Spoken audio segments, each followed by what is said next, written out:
Hello YouTube, it is Ian, and welcome back to Homestuck. These last few episodes might have little janky intros and outros because we have to record these afterwards, considering that, like, we finished Homestuck in, over the course of 3 days without, without stopping, just like, without intros and outros, and we're coming back to do them all now.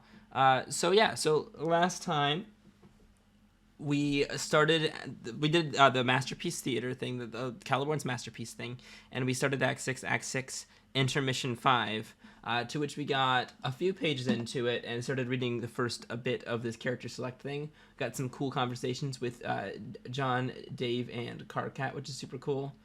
And this one we're going to jump straight into, last time we also got the MSPA reader mental breakdown, which is a crazy flash about Cal. And then in this one, we're gonna start off with the rest of the characters, and I think that might be all. I don't actually remember when this episode ends, so we're gonna do the rest of all the characters. It's gonna be cool, and I'm excited. Anyways, to the video. God, that was just one of them. Poggers. All right, now what order do we want to go to? I want to see Jake and John have his conversation. Jake and John? Yeah. Sure. Click. It's one of the only two that's it's actually the other John one too. But it's one of the... Look at how similar they look. Yeah. I know, they have the same face. They literally have the same face and almost the same haircut, except his goes similar. Up and that one goes up. Yeah. That one goes up and that one's like already up, but then there's that... It's like Jake's is John's, but combed back. Same hair, but Jake's is kind of combed back. Shit. A little bit. Hey, Mr. Jake Hirely, I presume? No, it's English, actually. 'Twas my grandma's surname. Oh, my mistake. So then it's just a coincidence that she had the same name as as an invincible supervillain? Or are coincidences even real? I don't know. The history is a little messy to me. I actually took the name from a nasty fellow despite a wicked baroness. John asking the real questions. Are coincidences even real, or is everything, like, meant to be the same? God. Okay, good to know. It's been interesting to learn how even though we're all pretty similar, we all had a lot of really different life details. I guess so. Like, there are all these things I take for granted about Jade's childhood, which in theory is similar to yours, but not really. She had a super powerful dog you didn't have, and also a grandpa you couldn't have had because that was grown-up you. I'd be really curious to hear all about the differences in your life at some point, if you don't mind. Sure. That would be really cool to, like, Jake and Jade to sit together with John and, like, them all talk about it. Because Jake and Jade would be like, yeah, we grew up on the same island. Mm-hmm. But there's differences. That's actually super interesting. Hell, I'd be really curious to hear about the differences in my old life, so to speak. But Jane is asleep. Oh, yeah. Oh, my God, Dad! Fucking Dad! We both have the same dad. Yeah, and Dad Crocker's still alive, and Dad Eggert's fucking dead. Mm-hmm. F's in chat. What if John meets Dad Crocker? That would be really bad. He looks the same. Yep. Ah! I'm okay. I gotta calm down. Chill. Guess I'll just have to wait. Oh no, sorry. I'm guessing she grew up in a similar situation than I did, but with a bunch of differences. Guess I'll just have to wait. Well, she was a good friend. I know lots of stuff about her, but what do you want to know? Oh, let's see. So I was her grandpa instead of her being my nana. I'm not sure if that statement made sense, but you know what I mean? Yeah, she had a pop-pop. He was a really funny and beloved old-time comedian, so I guess that is the guy you grew up to be. Cool. I never knew my nana growing up except as an urn of ashes above my fireplace. I only met her as a sprite. Was I dead or was he? Yeah, but he wasn't ashes. They had a different way of preserving him, which I think was arguably more dignified. I just realized that Nana was the only guardian that actually spoke. Mm-hmm. Dad wrote notes occasionally, but very rarely and never spoke. Yep. Mom never spoke, Mm-hmm. and Bro never spoke. Yep. So we've heard Beta Jane, but none of the other kids, which is interesting. Okay. How? Have you seen Weekend at Benny's? No, I've heard of it though. Oh my God! Oh God! John and Jake. That's right. We said this way back in the day. Like, John and Jake are gonna fucking bond over movies. Oh man, you have to see it. It's about a couple of knuckleheads who parade around with a funny corpse trying to ask them off as a living friend in Good Time Charlie over a series of escapades. Sounds incredible. I still have it if you want to see it sometime. Definitely. So you like movies? Do I? Oh God, here they go. No, I love movies too. There are a whole bunch I'd want to show you, assuming you haven't seen them already. I love talking about them with people. I think my friends usually just humored me about the movies I liked, but I have a feeling you'd really dig them. Oh, I guarantee you I would. Yeah, Jake has never disliked a movie, has he? Awesome. I can't wait to show you some. So that means Jane had an old man corpse version of me around somewhere, like in her house. Yes.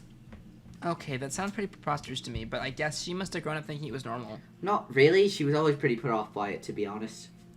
Poor Jane. I'll have to apologize to her for freaking her out from beyond the grave. What was her life like otherwise? Pretty typical, I'd say. She always characterized it as boring, but I never agreed. Really, she got to live on the mainland with her access to all kinds of things I didn't have. Plus, she lived with a cool and manly father who cared about her a lot. Seemed like a stand-up gent. I'm gonna fucking cry. Oh, she lived with her dad too? Do you know anything about him? Not much other than what I just said and a few things she told me. I think he was standing fatherly and dressed well. If memory serves, he was a private detective at one point. A private detective? Wow, it sounds like he must have been a completely different kind of dad from the one I had. No, it's just that she had 3 more years with him. Mm-hmm. Fuck. Because she was 16 when they started the comic. No, 15. She was 15. Yeah, so they got 2 years. Yeah, 2 years. Because Jane even talked about it in the beginning of Act 6. She was like, yeah, like, you know, he ended up trying to do the Harlequin shit, you know? Mm-hmm. And that's why, like, other posters were up in the wall. Like, I bet John's dad was also a private detective. Wouldn't surprise me. Like, F's in chat for what could have been. Aww. Dad Egbert. All these differences are so interesting. Some are subtle, but some are drastic. Like this one apparently is. It'd be nice to meet him. Oh, I mean, not that it would be much of a substitute for getting to see my dad again. Oh, they're totally different people, but you know what I mean? Do you know what happened to him? Holy shit, Not Jay. sure. I kind of lost track for him for a while. I think he might be in jail. Jay, they're building this up for John, for like Dad Crocker to be literally the exact same person, except for he doesn't know John. Yep. Which is heartbreaking because John's gonna recognize him and even like recognize his speech technically, you know. The way he says things, yeah. and No. mannerisms. No, we've But seen he's not Dad gonna know talk him. once. It was whenever he was talking to the rest of the people in Durs. Oh, we We heard Dad Crocker talk, but we never heard like. Dad. No. We seen him. He chatted. Yeah. He never talked. He chatted. But I mean, it's pretty much the same and other thing. than that, there was it's more than notes. Because oh god, who was it? Was it Draconic Dignitary that locked him up? Yep. That was, yeah. We saw him like in the narrative way, like he says this or he says that. I think, you know, Prisoner wants this, you know, but I don't think we've not heard him talk. But yeah, we've heard him type. That's true. Okay, jail. Yeah, on this, I think I could be wrong. I'll make a mental notes check on him sometime soon. I bet Jane would want to too when she wakes up. I'll ask her about it. Good idea. Aww. Yeah, we're on page 7,514. I mean, not really, because we have to read everything else, but still. Yeah. You know, Jake, at first you seem pretty shy, but you don't really seem that way at all now. You just strike me as a nice, regular guy who likes movies and stuff. I'm glad we're getting a chance to talk. Yeah, me too. I've been feeling way out of sorts since I got sprung from the big house and dragged along to this here forog stage to suddenly bump gums with way too many people. But you are really good company, John, and you know how to make a guy feel at ease. Yeah, it is a lot of people. I'm having trouble keeping track of everyone myself. They all seem like decent folk and all, but I guess everyone catches me at a bad time. This wasn't how I pictured things going at all. How are you picturing it? Naively, I suppose. Not that I was expecting differently of anyone else, more that I had spurious visions of my own conduct. Remember the letter I sent you? Yes. All the excitement and swagger you heard from me in those words, that's the man I thought I'd be when you met me. Man of action and gumption. Hell, when I wrote that, I thought by now maybe people would even have to come to see me as a leader. What a laugh. Turned out to be such a disappointment to myself and everyone else. The bravado in that letter was fake, I've realized lately. Realized a lot of things. I could never be a leader, a people person, or probably ever have a quality relationship with someone. So it's hard to get up a lot of moxie for a big moment like this, even though I'm excited about it as everyone else.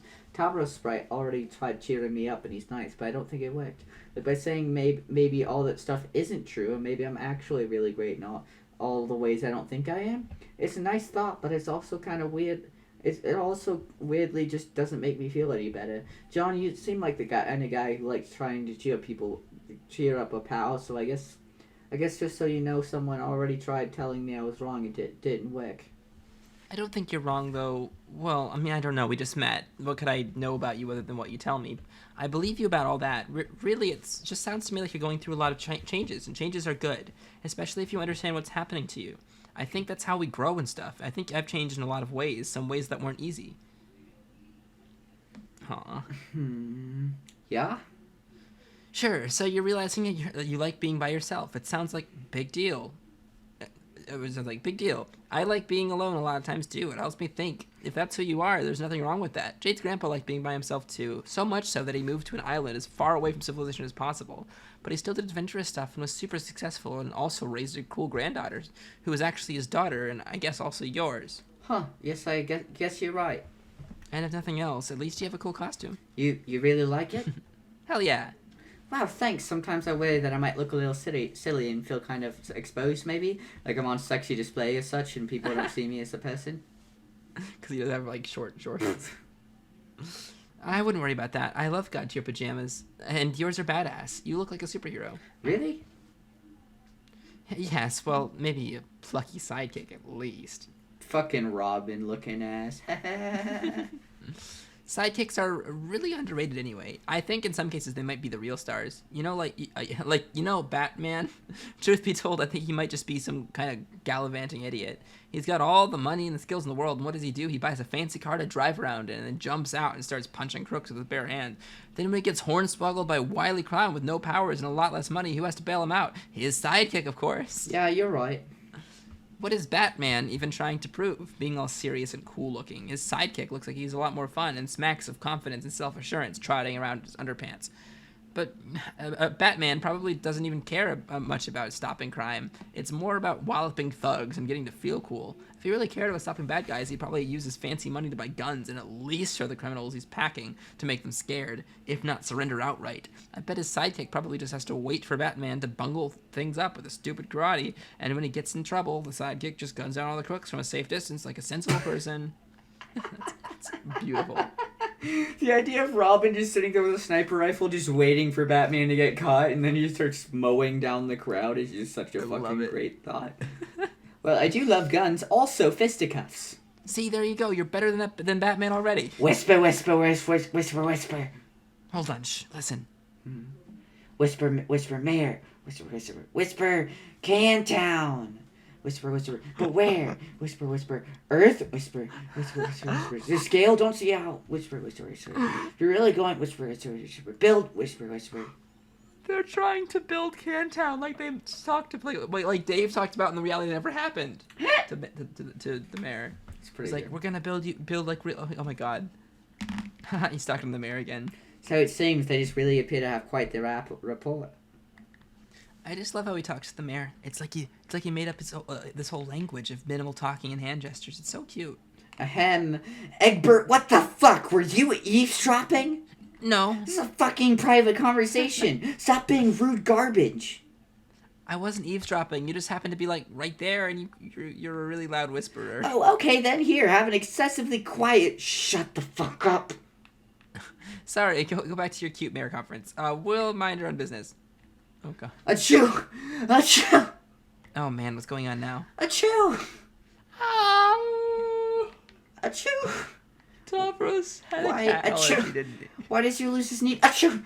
To be here. Achoo! My allergies. Jaspers, wait a minute. Rose, is that you? Meow. Oh my god! I turn my back for 2 seconds and something stupid happens. Achoo! Look at God. that. That shit's great. All right, I did 1 and 8. What do we do now? Do you want to do like 4, 1, 3 in that order? No, we did 1 already. Duh. Damn it, we already did the ones that we could do. We can't do 6, 1, 2 because we've already done. Yeah. Damn it. All right. What conversation do we have here? What were these? So we got Rose, Kanai, and Roxy's. We got Tavros, Vriska, and Jake. We have Terezi and Vriska. We have Roxy, Rose, and Dave. We have Kanaya, Vriska, and Karkat. We have Arqueus, Vriska, Terezi, and Dave. Boop. Wait, which one did you pick? Like that? It was the one with the last one with Karkat in it. Oh, okay. Gotcha. Because I saw my boy, and you know what that means. Do you want to take Vriska or Kanaya? I don't care either way. I just did a little bit of peeking down to see. I think you should take Kanaya because Vriska and Karkat talk. Oh, Jesus Christ. So you can take Kanaya. Look at all these words! Yeah, this is insane. I'm illiterate. How many times do I have to tell you fuckers I can't read? How's it going over there?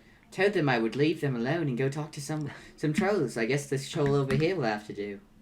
Wow, that's identical to your Jake voice. Well, I don't fucking know, man. But having an accent sucks.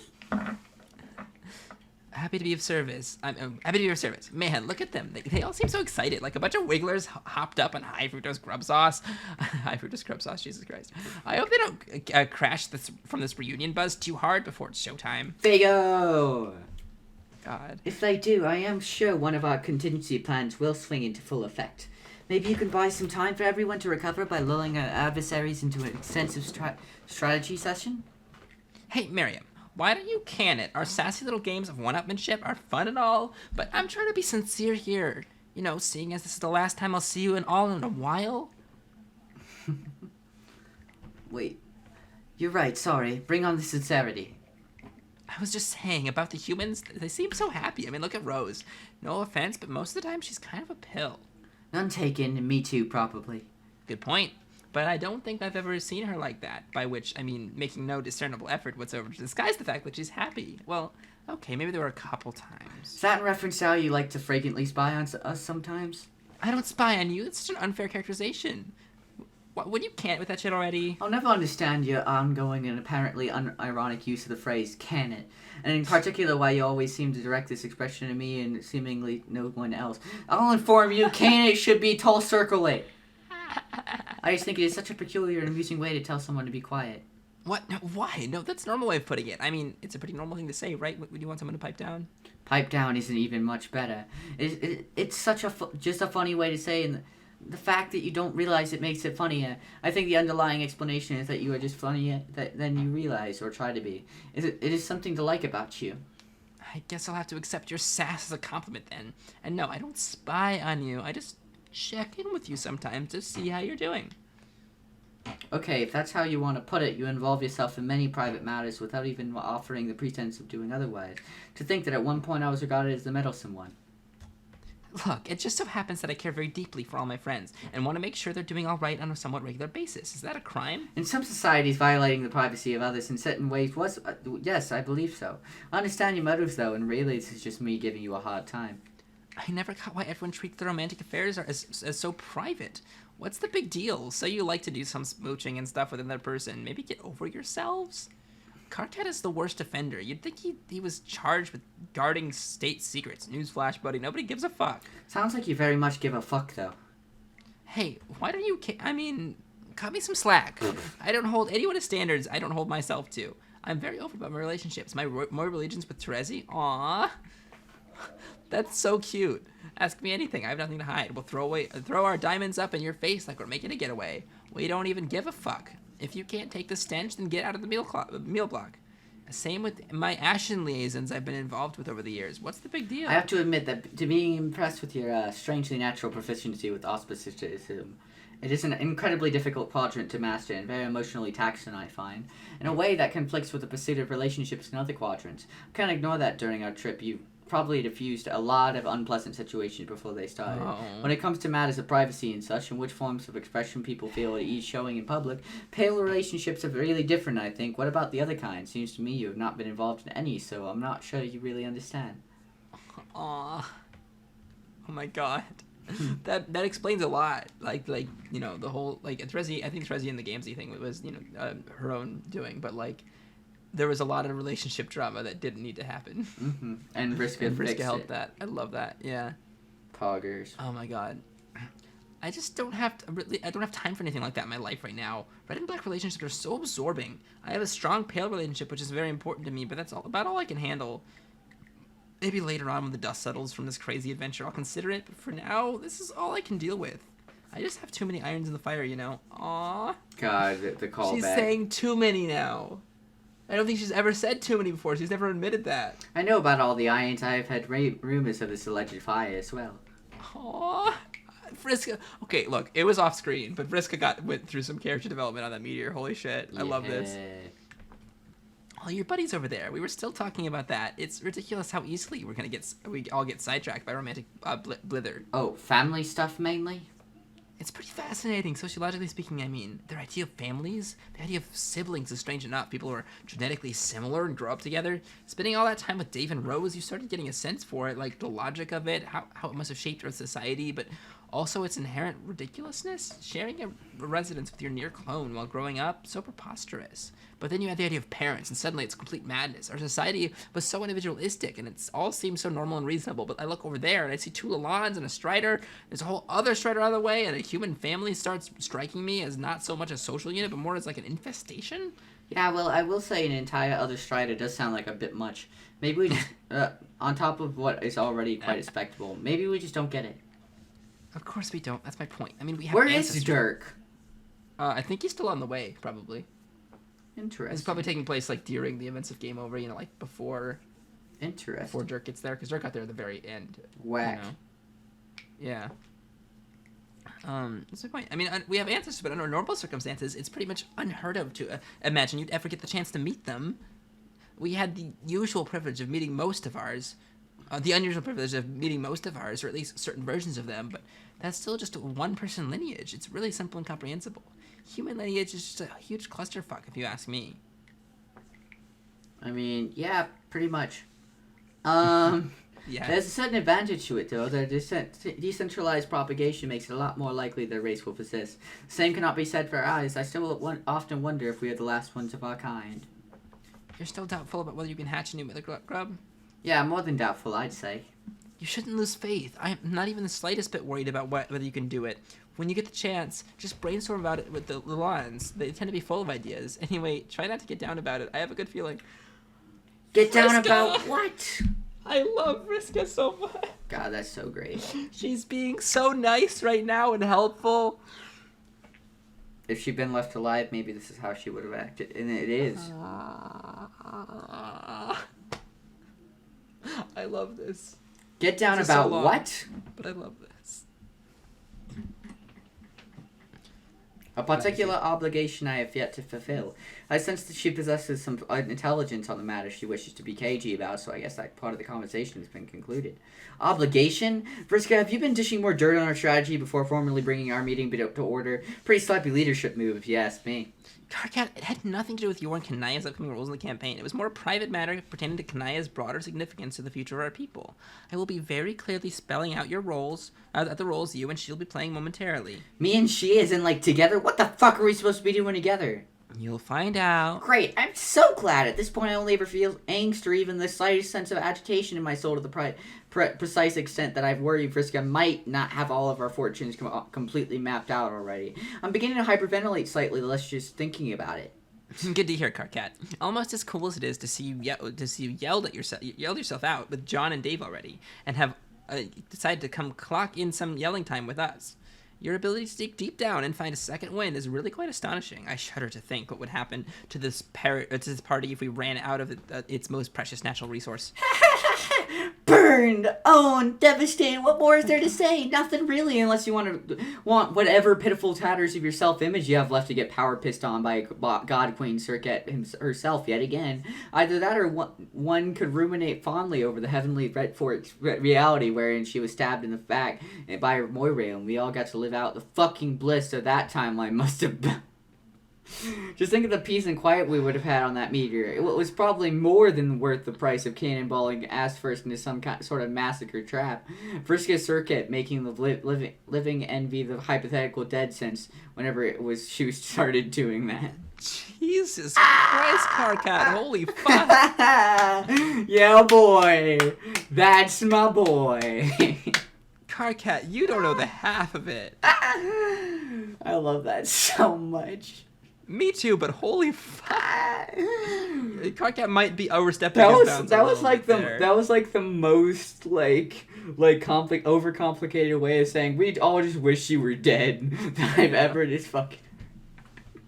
We just took the landing on that berate. Berate, yeah, I guess so. On that berate genius. I appreciate that you are just moseying over to arbitrarily drum up some utterly meaningless contention between us, but it's, like I've said before many times, Carcat, I'm not interested. Ouch, slaughtered again. Don't listen to her, Kanai. It's like this running gag she does all the time. To own me. What?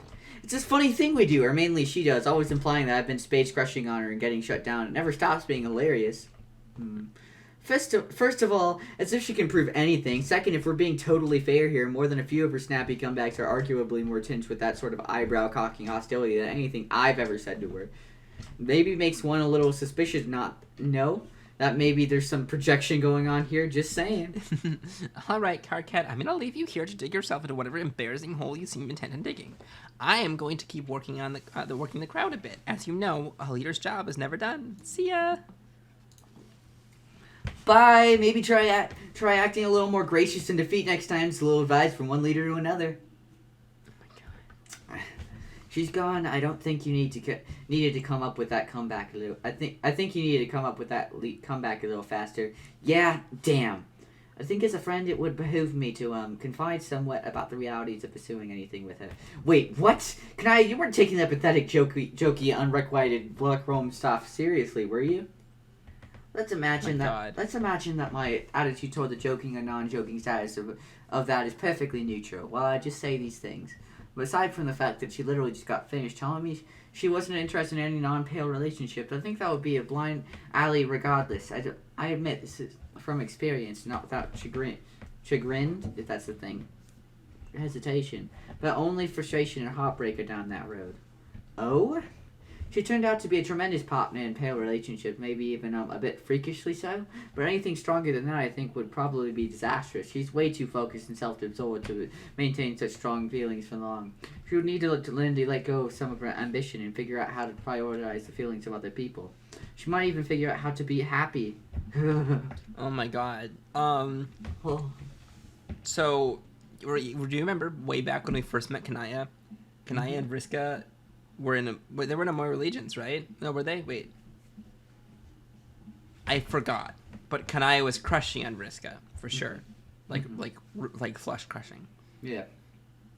Okay.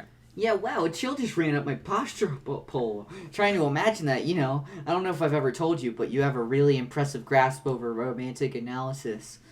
Well, I have read a lot of novels too. I just don't brag much about it because it would literally be preposterous to do so. We should be jamming on this subject more. Maybe explore some of my more advanced theories. We're surrounded by amateurs in the field, so it gets a bit frustrating. Well, the mayor's a good sounding board at least when I want to bounce some of my more out there ideas off someone. Why don't we schedule an academic conference sometime? Just you, me, and the mayor. Oh, fuck yes! Nice. Nice. Oh boy, okay.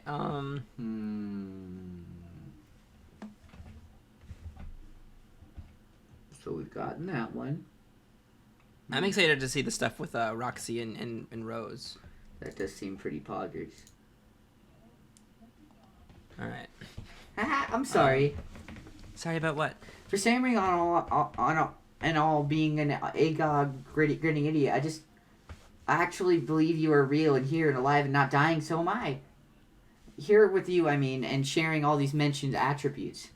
I can't believe it either. I have so much to say, I think, even though I can't think of the stuff at the moment.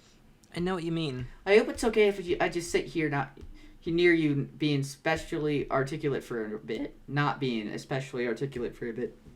That is more than okay, as long as you're willing to similarly excuse the spectacular demise of my capacity for artful self-expression. OMG, ha, you're Dirk. Wow, I just caught it. Wow. You sound so much like him. Like, oh my god, that's too perfect and cute. Dirk? I can't get over it now. I can't unhear it. Even your voice sounds kind of like this, but it's just girl Dirk. Lamau, wow, yes. Oh my god. He sounds like a hell of a guy. Oh, you have no idea. Well, I'm told he should be arriving here in a little while. If he's anything like Dave's late older brother, and if he's anything like me, which he apparently is, then this is when I'm guessing the real party will begin. I'm ready. I want to know things about him, such as if he shares his elder counterparts' avarice for soft puppet ass. And if that, combined with his myriad vaguely unsettling psychological peculiarities, could occupy a dedicated team of therapists for years. The answer is yes and yes. Knowing this amuses me for some reason. But mainly, there are things I want to know about you. I presume there will be plenty of time later to hound my biological father for the dirt on his proclivities. What do you want to know about me? Everything. I think the main difficulty in deciding what to ask is in sifting questions I would have for my mother. That is to say, the woman who raised me, from the questions I have for you. Well, I didn't raise you or anything, but I can sincerely take a crack at both kinds of questions. Okay, do you really like wizards? Rose? Aww. Yes. Rose? Rose! Hmm. I fucking love wizards! Holy shit. Oh god, I'm gonna start crying again. This is a problem. No crying for you, Ian Siwick. Just cause, like, fuck, like, that was Rose's relationship with her mom, like, based on, she didn't even think that her mom actually liked wizards. Mm-hmm. God. True. My relationship with her was, oh, sorry, I see. As odd as it sounds, that actually does go pretty far in letting me know something about both of you. Oh? My relationship with her was complicated, but I've come to see that it was as mostly my fault. I was too young to understand her. I never even got the chance to misunderstand my mom. We're grown up, you know? Or, I mean, I didn't get to misunderstand her in person. More like as a legendary figure, because I grew up 400 years after she died. Ah, right. I think I'm going to have to call the contest early. Yours is the more interesting biography by quite a lot. Not really, not to me at least. I was lonely. I thought about her a lot to pass the time. She was pretty amazing as, at least according to history. She wrote hella books about wizards and rode a genocidal fat man down a waterfall of blood. Oh, God. Complacency of the learned. Ooh. Rose started that book, but Mm-hmm. never finished it, and oh my god. She wrote hella books about wizards? Yeah, they were amazing and good and everything. It sounds like I fumbled in the wrong line of work. There's no money in this bird business. Well, there is. It just comes in incredibly stupid denominations, which are not particularly useful. Do you want me to be Kanaya? I don't care. I don't care. I'll be Kanai, because Roxy talks more. I think, maybe. I can't even tell. Do you have copies of these books? Yes. Oh, no, that's you. Jesus Christ. Yes, you fucking idiot. Ian Siwick trying to steal my fucking lines, fucking dickhead. Yes, I Hey, do. listen, These are copies I'm back on colorblind. my plan. That's not how that works. You aren't. You literally aren't colorblind, you schmuck. You're just devalidated everyone who actually is colorblind. That was a Fuck you. callback to when you said you were colorblind. Well, I mean, I am. Mm-hmm. I can just read the names at the beginning of sentences. Fucking idiot. Mm-hmm. But I'm also illiterate. I am. No, I'm illiterate. Stop devalidating my illiteracy. How many times do I have to tell you fuckers? Mary Jane reads it and then whispers it in my ears and then I say it Of course. again. Sounds good. Even though Mary Jane's asleep on the bed. She's communicating with me telepathically, you fuck. Mm-hmm. Through mind powers. I get it. Mary Jane is a mind player. Mm-hmm. She's got like a robot like Jade does where she like that thing flies around and does things for her. Of course. What if dogs do have dream selves and we just don't know? Oh dear God. Humans aren't the race destined to play Spurb. It's actually dogs. I want Mary Jane to play Spurb so bad.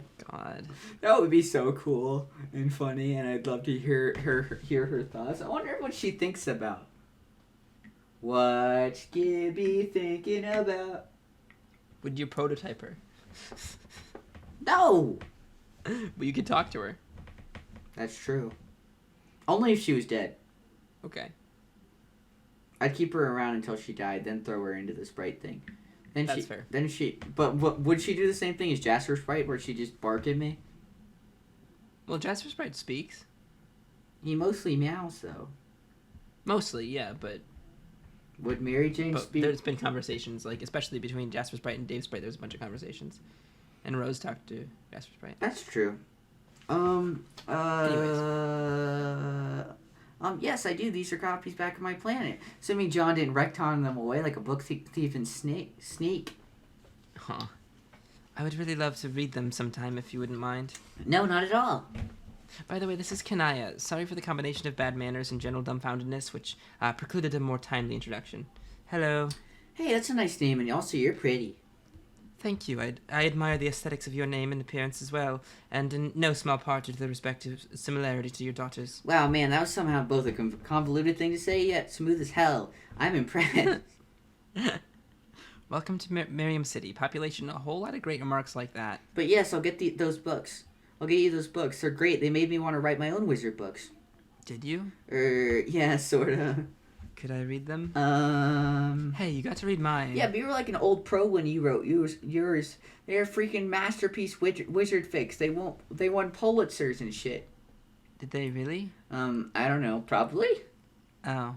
I don't know. They're just very, very good. So the ancient prize scholars, I'm sure, were like, dude, these wizards are very, very fucking good. Give them all the awards and shut down the awards. But not because the looming apocalypse, just because you literally can't do any better than these wizards. I can live with that. It's always been one of my professional goals to write tales of magical men so provocative they would cause the permanent and unceremonious dissolution of at least one prestigious award. So yeah, I don't know. I guess you can see, but it's a pale ghost of a story compared to your stuff, and it's also kind of weird. I like weird. Yeah, just your opinion means a lot to me, and I'm nervous you might think it sucks.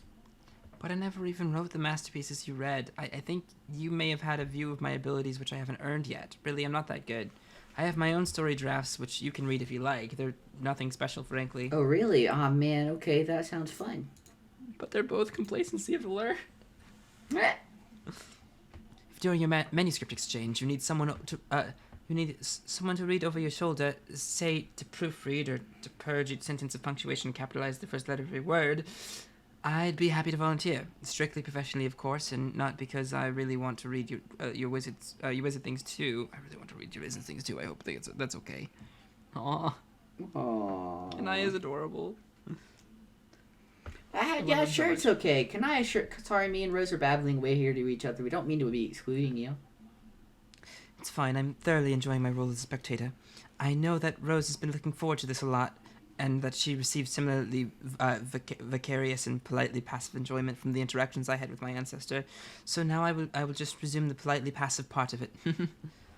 You don't gotta jump in whenever you feel in it. I love meeting new trolls. Well, at least when they're not evil or something. Love them not evil trolls, like the cranky one over there in Ruby Shades.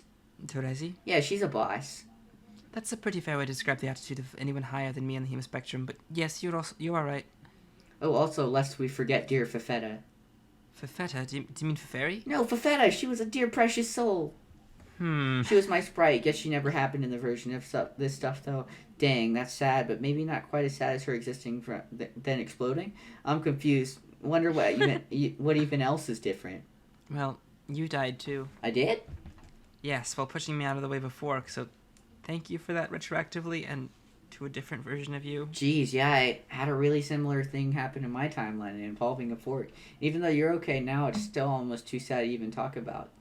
Yeah, we didn't get to exchange even a single word before you were gone. All I could think was, how can this be happening again? Luckily, the sense of misery was short-lived, though. It wasn't long before I was informed the incident was part of something bigger taking shape, and that John was on his way with a different version of you. I had no idea what a different version actually entailed, but I wasn't about to quibble. I was so relieved. Same, although instead of waiting for you to come back, I had to jump through all these hoops with John. Went through some different stuff. I may have thrown an impromptu funeral for you dead body. You did? Yep, sorry if that sounds weird. And I knew I was coming to meet a new version of you, but it helped me with feelings about stuff I left behind. A funeral? Wow, that... Hmm? Sorry for this if it comes off as odd, but that is so mom of you. Oh, yeah? The fucking funeral for Jasper. Ooh. Oh, because her mom insisted on it. Rose didn't even care. Mm-hmm. Fuck. F's. I just literally teared up for a third time today. Yeah, this is pretty fucked. Like, not like a heavy cry, but like tears started running in my eyes and Yeah, it just for like sure. and wiped away. It's like, fuck. This is a problem. Okay. Get good, kid. Mm-hmm. I like your mom. Me too. Aw, Rose. I don't mean to be too analytical about getting to know you, really. I guess comparisons are a little hard for me to avoid since the adult version of you played such a significant role in my life, so I can't help seeing the similarities when they are there, but also, you're so clearly your own person, shaped by your own experiences, and that is the person I would prefer to get to know, rather than a young avatar for the memory of a departed parent. Yet, this is the context which somewhat inescapably colors my perception of what you reveal, so while some observations are in the vein of predictable charmingly so, mind you, others I regard as surprising. What about me is surprising? Well, you don't quite seem like a person who, Mm-hmm. I don't want to ask anything that would sound rude to you or spiteful of her or to her, because I don't feel that conflicted about this anymore, particularly since I had my own troubles with it, so it would be pretty hypocritical. Conflicted about what? Let me back up a little. It was a long ride in that meteor. One experiences things over a few years, given a lot of time. One experiences things over a few years, given a lot of time to think, changes and such. About halfway through, I started thinking more about Mom and about you, knowing that I'd probably meet you, and I don't know, live up to the experience. It's silly, but I'm guessing you understand what I mean. Hmm. The English here I'm very confused about. Hold on. I'm trying to parse this properly. Knowing that I'd probably meet you and, I don't know, live up to the experience? It's silly, but I'm guessing you understand what I mean. Live up to what, Knowing that I'd probably meet you and, I don't know, live up that to... I'd live up to the experience? That meeting you would live up to the experience? Wait, I'm confused. I think that she wanted both for her to live up to the experience and for, I think she was wanting Roxy to be what she wanted her to be. Yeah, no, I think so too. I'm just confused about the English. Maybe Rose is struggling with the words, and that's what's happening. I don't know, man. Hussie can't be perfect. Yeah. Basically, I was just nervous, and it was all mixed up with feelings of conflict and remorse of my mother, who, to my hazy preteen recollection, never wasted a day in my life on sobriety. She and her habit put all those days to quite effective use, actually, and I don't even quite remember the thought process that led to this, but I sort of ran with it too. The habit, I mean, for a while at least. I was still distraught about losing her and wanted to understand her, to connect with her in some way, and I guess that was the only idea I had. That's the same thing that Roxy said. Holy shit. Yep.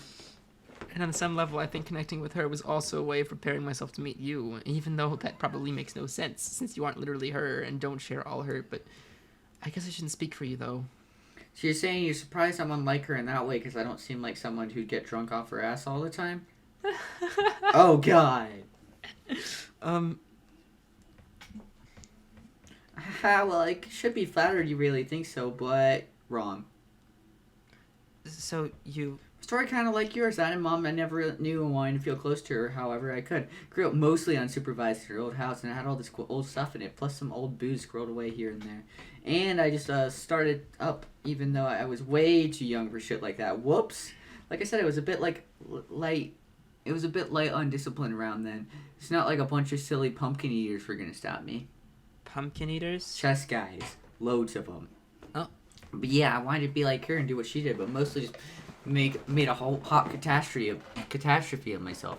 I doubt that it's what she wanted. At the time, it seemed like a cool thing. A real intellectual and serious book celebrity would do while leading a badass and secretly subversive life in opposition of tyranny. But I think what is more likely is she knew the whole world would end up and everyone would die no matter what she did, which was probably hard to live with. I don't know if I can blame the old lady for wanting to get a wee bit sauced after a couple of rapping clowns won a presidential election.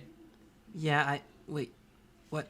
Clowns? Long story, bad story, please continue. Okay, yes, I'm sure my mother knew the end was coming too. Knowing that helped put a lot of... Oh. The countdown at Skynet. Mm-hmm. Because it was, assumed that she, worked there or whatever, which why there was a tunnel and all that, you know? Mm-hmm. And, Roxy was he's a coding genius, you know? Mm-hmm. And there is literally a countdown that's unestablished in. So if Roxy actually worked there and went there, she would see the counter and be like, oh, shit, well, in the next, like, we've got a year left, a couple months left, you know? It's like, fuck. Yeah. That explains a lot. Knowing that helped put a lot of her behavior in context for me. I was always too young to understand. Roxy's mom and Rose's mom have got it going on, and it's all I ever want. Know why it for so long. Rose and Roxy, can't you see that? Not girl for me. No, this might be wrong, but I'm in love with the launch. Oh my god. Sorry. I love it. I'm in love with the launch.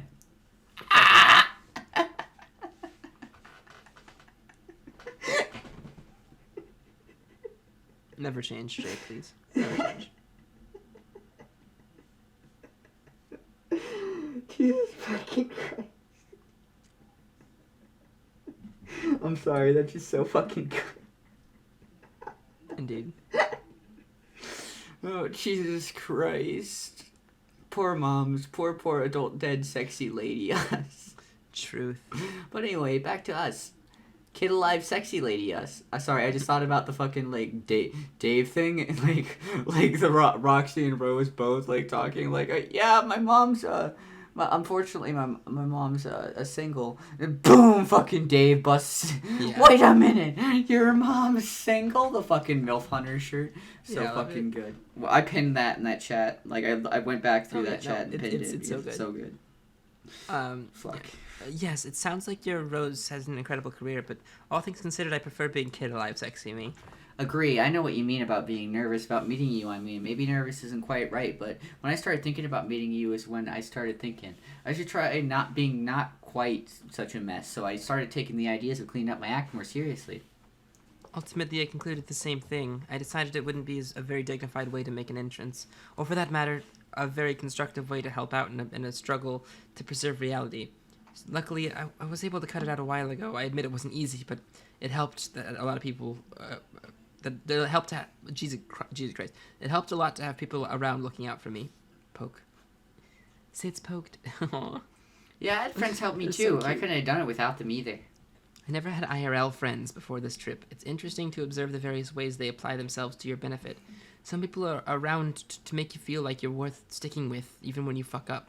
And some people are around to kick your ass to make sure you don't. Vriska. I think I had to play the latter role to my friends a lot, and also to myself, I guess. Who kicked your ass? Was it the yelly guy over there? No, Carcat was mostly preoccupied with his own shenanigans. The yelling is deceptive. He's a rather private person. Vriska, however, she's really quite an extravagant bitch. Lamau. But it turns out people like that tend to have some convenient assets, such as the sheer force of personality to keep a bunch of idiots from falling apart. Don't get me wrong, it's quite annoying, but useful. Yeah, I probably should have been more of a bitch to all my piece. Maybe we wouldn't have gone to jail and died. Let it be a lesson to us all. Seriously, though, it's so nice to hear in your stories, especially the similarities and stuff we experienced. I'm sorry, that's so funny to me. I'm on some type of, like, methamphetamines. Of course. I always am. Wizards and writing and mom and stuff, and even bad things we went through. And obviously we're similar by DNA and all, but even so, it still feels comforting. Even if you flip the universe upside down and change it all around, pull us apart by centuries, kill humans off, flood the world, we're still connected to each other in a mysterious way that goes beyond genes and circumstance, that I think is some tight frickin' noise to consider. I'm considering it right now, and yes, that noise is so tight. Mm-hmm. Hey, what are we all talking about over there? Damn it, Dave. Oh, and that's it, I'm assuming, yeah. Damn it! Fucking Dave. Oh, okay, so this is supposed to be in chronological order, right? Mm-hmm. Because now the next one with Roxy and Rose has Dave in it. Like, way down in the, so... Do we want to jump somewhere? Where do we want to jump now? Let's jump to the next time that Dave's in a conversation with those two. Okay, just go straight to it? Yeah, fuck it. Okay. Dave, we're in sort of the middle of something here. In the middle of what? God, how bad would it have been if we did this one first? Maybe we should actually do them in order. No. That probably would have been smart. Too predictable. Yeah. A series of heartfelt conversations of a personal nature. Oh, I guess I'm in the middle of those now, too. Feeling heartfelt as fuck. Somebody pull me up on the shit. Oh my god. Alright, well, at least at this point, right? Roxy, Rose, and Dave have only been in conversations that we've already read so far. Yep.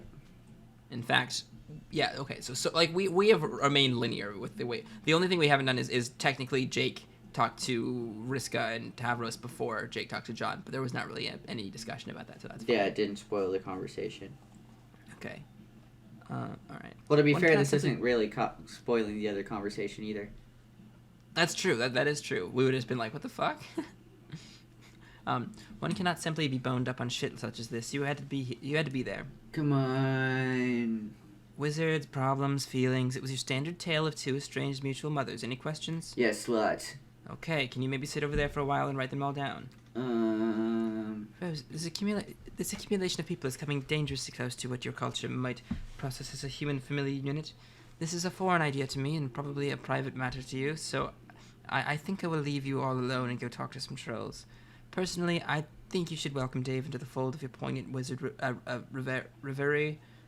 From my cultural point of view, at least, he has as much of a claim to a sense of ancestral connection to your mother as you. See everybody? Yeah, man, can I to the rescue with smart shit to say as usual? Utterly destroyed again by her superior sense of reason and decorum. Though I do wonder if her perspective would be different if she'd ever manage relations with her twin brother. Okay, but who cares about that? It's Rose. It's our mom. Hey, Mom. Hi. Aw. Well, not Mom. Your actual name isn't, instead of that, I guess, Roxy, I think. You think right. Right. Mom's okay, too, though. I don't know. That might be weird, calling you that all the time. Rose would that be weird? Aw, and this is coming from the conversation with Dave and John, where John was like, call her Mom. Yeah. Aw. That's super cute. It would probably get a little weird. So, Mom, I'm just gonna jump right into the fucking frying pan here, like tape off a no bullshit zone for a while, if that's okay. Frying pan in the no bullshit zone sounds intense. Who is manning the pan, and who gave him clearance for the no BS zone? Captain Sirius is at the pan. He got the go-ahead from Lieutenant Doesn't Fuck Around of the Heart Attack Armada. Isn't Lieutenant a lower rank than Captain? Who put this dude in charge of such an important pan? I don't know, maybe it is. Oh, like, it's cool that you even know that fact, but this is exactly the kind of fuckery that the no BS zone doesn't cotton to, no matter what sort of cookware is involved or which pseudo-military organization regulates its borders. I just have some questions about you and about stuff in general, so rather than mumble through a conversation that sounds mostly like the stuff we literally just got done saying, sweet though that would be, I'm gonna machine gun some shit at you, lightning round style. A machine gun lightning round in a frying pan. God damn. I know, right? So you're my biological mother. Yes. And Rose's. Yes. Therefore bear at least partial and biologically incidental responsibility for why we are both so fucked up. Yes. But you yourself are a paradox clone. I guess? Which means you didn't even have bio parents. You originated from yourself. Guess so. So you really don't have anyone to blame for who you are except for, weirdly and paradoxically, yourself. Yes? Dave? Wait, okay, sorry if that sounded rude. I didn't mean it rudely. I mean, you did have a parental figure who you, I guess, modeled yourself after in a way, or were influenced by, I mean, an old version of Rose from a long time ago. Yes, and my bro was the same way, or your friend, I mean. Dirk. He was a paradox clone of himself, and he, did kind of the same thing, modeled himself after... Why don't we not talk about Dirk? Can we change the subject? You brought him up. I know. Look, I bring up a lot of things and then have to backtrack a lot of those things I bring up because sometimes things I bring up are ill-advised to say or make people uncomfortable or make me uncomfortable. It's just a thing about me. Ooh, I just had a thought. Do I get to do a lightning round at you next? I guess so, yeah. It depends on if you want to keep sitting in the goddamn pan. I don't know. Maybe our asses are getting too hot. Maybe you should speak for yourself. Dave! Shit! Oh no! Oh no!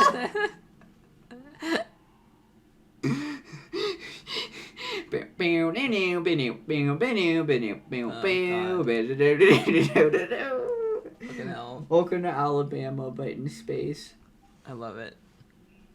No, Mom, look, Roxy, I mean, it's like I was just saying. I just say things just like this force in nature no one can control or even try to, least of all me. We just have to cross our fingers and hope for the best, and that my one-man verbal slapstick routine isn't too fruity in nature, or at least not that often. Anyway, let's pretend I didn't just insinuate you have a hot ass and move on. I heard something about a wizard. You hells into wizards like Rose? Yes! Okay, well, that is a predictable, if somewhat bland act. Let's see if we can dig a little deeper. Don't get me wrong, wizards are okay, I guess. Oh, yeah? Well, maybe you're okay. Yeah, I'm alright. Wizards are better at magic than me, but I'm better than wizards at rap, so I guess it breaks even. Or it would if I was a pretend jackass in silly robes and a dumbass beard. So point goes to Dave. Do you like rap? Kinda. Dirk loves rap, so never mind. Forgot we were talking about that. Well, what do you like to do? I like cats. Okay, that is a fair opinion, but cats aren't actually an activity or anything. They kind of were for me, though. I used to clone them. I may have gotten a little carried away. Oh, yes! Roger! Yeah. Oh, my God. Yeah. Well, Roger! Well, Roger was back from, Rose's thing. But it came from Roxy. That's where Roger came from. Remember, we figured that out. Is that they somehow got into that fucking thing that sends things across universes. And that's where Roger came from. Oh, that's why he had the 8 eyes. Oh, yeah. No, I think I remember. Roger. I love the fact that I still remember calling him Roger, but I don't remember his actual name that they gave him. Muty. Roger. It was named after some kind of alcohol. It's Roger, damn it. Shut the fuck up. Merlot, damn it. No, I'm just kidding. I don't know. Okay. Gotten a little carried. Cat clothing, huh? That sounds like a pretty dope hobby. I think we're getting somewhere. So you had access to that kind of stuff because you lived in a sci-fi world? A sci-fi world? Yeah, the future. What was the future like? Watery, full of chess people, lots of pumpkins, usual dystopian stuff. I see, and it was just the chess guys and you, like, alone. No other people except for Bro, who I guess was way off somewhere. Yep. Sounds like a kind of a bummer. Yeah. I talk to my friends a lot, though, via computers and shit. That's cool. Me too. Maybe when it comes down to our lives, we're that different, except for the extinction of humanity part. My humans were just imminently extinct is all. I didn't have chess guys around, though. They're actually good company. Yeah. My best friend is a chess guy. No! You can't say he's your best friend, damn it, because John and Carcat... Well, I mean, Carcat's kind of your boyfriend. But John's right there. The mayor's everyone's best friend, though. I mean, yeah, you can't really do much better than the mayor. Can I make this the mayor and Jay, please? But the mayor wouldn't talk. So what? His company would be all I need. That's fair. We'd sit in a room together, and I'd do subtle gestures at him, and he would agree, and we'd be fine. Mm-hmm. Kind of the way Carcat talks to him. I feel like that's how I'd talk to him, too. Where the fuck am I in this? Best bet. He's the mayor. I'll have to introduce you to him soon. You'll love the mayor. Everybody loves the mayor. Want to meet the mayor? Don't worry. I'll put in a good word for you. Pretty sure we can find an opening in his schedule. Tell me more. More? About you. Damn, dude. This frying pan shit be sizzling. Fuck yeah. Aside from cat breeding, how else did you pass the time? Writing, a fair amount of, let's say recreational liquid intake, and, hacking. Seriously, like actual hacking? Yeah, well, computer programming, really, hacking is just what you call it to sound cool. There wasn't even much shit around to hack. So kind of like John, except I think he's pretty much sucked at his codes. Really? No. If you want to know somebody who sucked at codes, think about Carcat. My boy. Motherfucker literally created Lord English. No, we just saw the code. He didn't create him. Yeah, but he opened the code that created the virus that made it so Lord English was going to appear imminently. I don't think so. No, that was, No, that code was already running on a server. He downloaded a file to look at. He ran a code that just exploded his own computer. No, that was, insinuated that he created it. Was that they... No. Yes, it was. I remember. No. He was talking about... Because he found the code running on some server, right? and No, he he got downloaded it. it. Got Was like, sent what the to. fuck is this? No, it got sent to him, and they told him not to open it because That's the one that blew his computer up. yeah, it blew up his computer and created Lord English. I remember. No, because it Yes, was it running on a did. server. When was it running on his server? It was running on the server in the middle of the outer, like way far away. It was what's on that remote. Remember we talked about the remote being the server that the code was already running on. I'm so confused.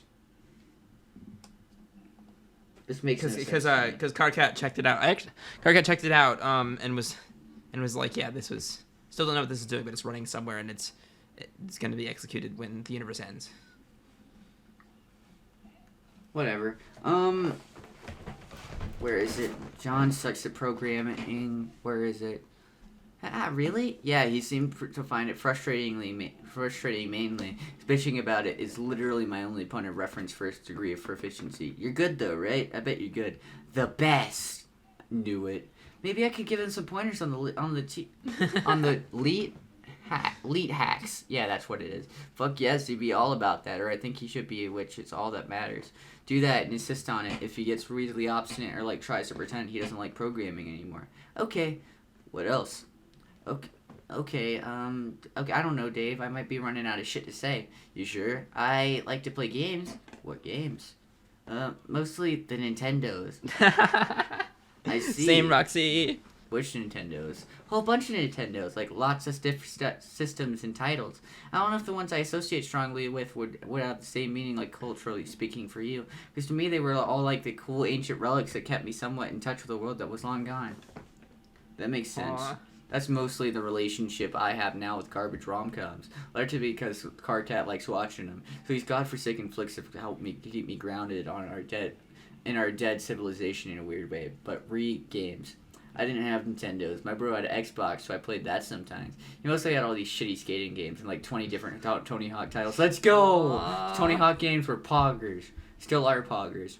I would mainly just play them to fuck around, like find spectacular ways to crash and flop around like a douchey ragdoll, or figure out ways to get halfway stuck inside concrete fixtures and obstacles, and watch all these cool fratty bros twitch and flop at infinitum, like struggling valiantly and earnestly forever against the shitty and deeply flawed physics of their confining virtual prison. That sounds incredible, to be honest. Pretty much. Do you think we can play games together sometimes? Want to see your majestic skate bros in their element? Oh my dick, yes. Dave? What? Okay, I think it's my turn. Keep your ass in the fan, buddy. You gotta get grilled. That's fair.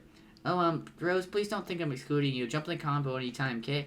Meh, she's fine. Nah. I'm perfectly happy serving as a spectator and occasional officiator of this conversation.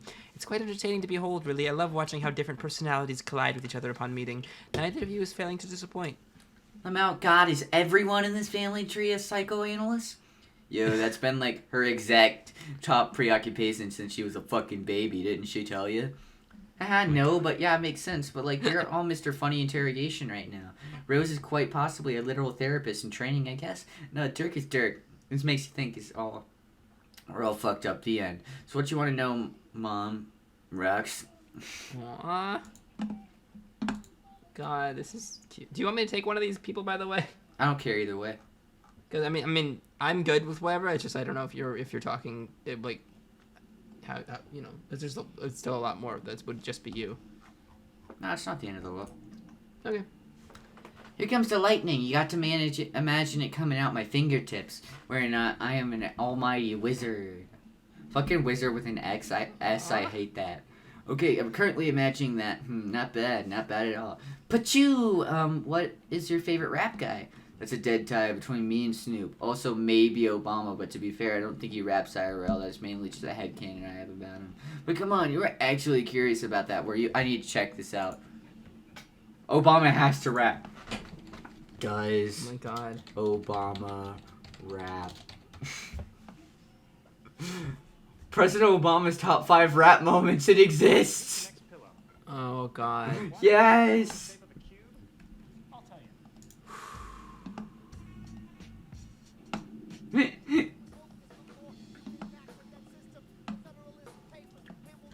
Okay. Cool. Yes.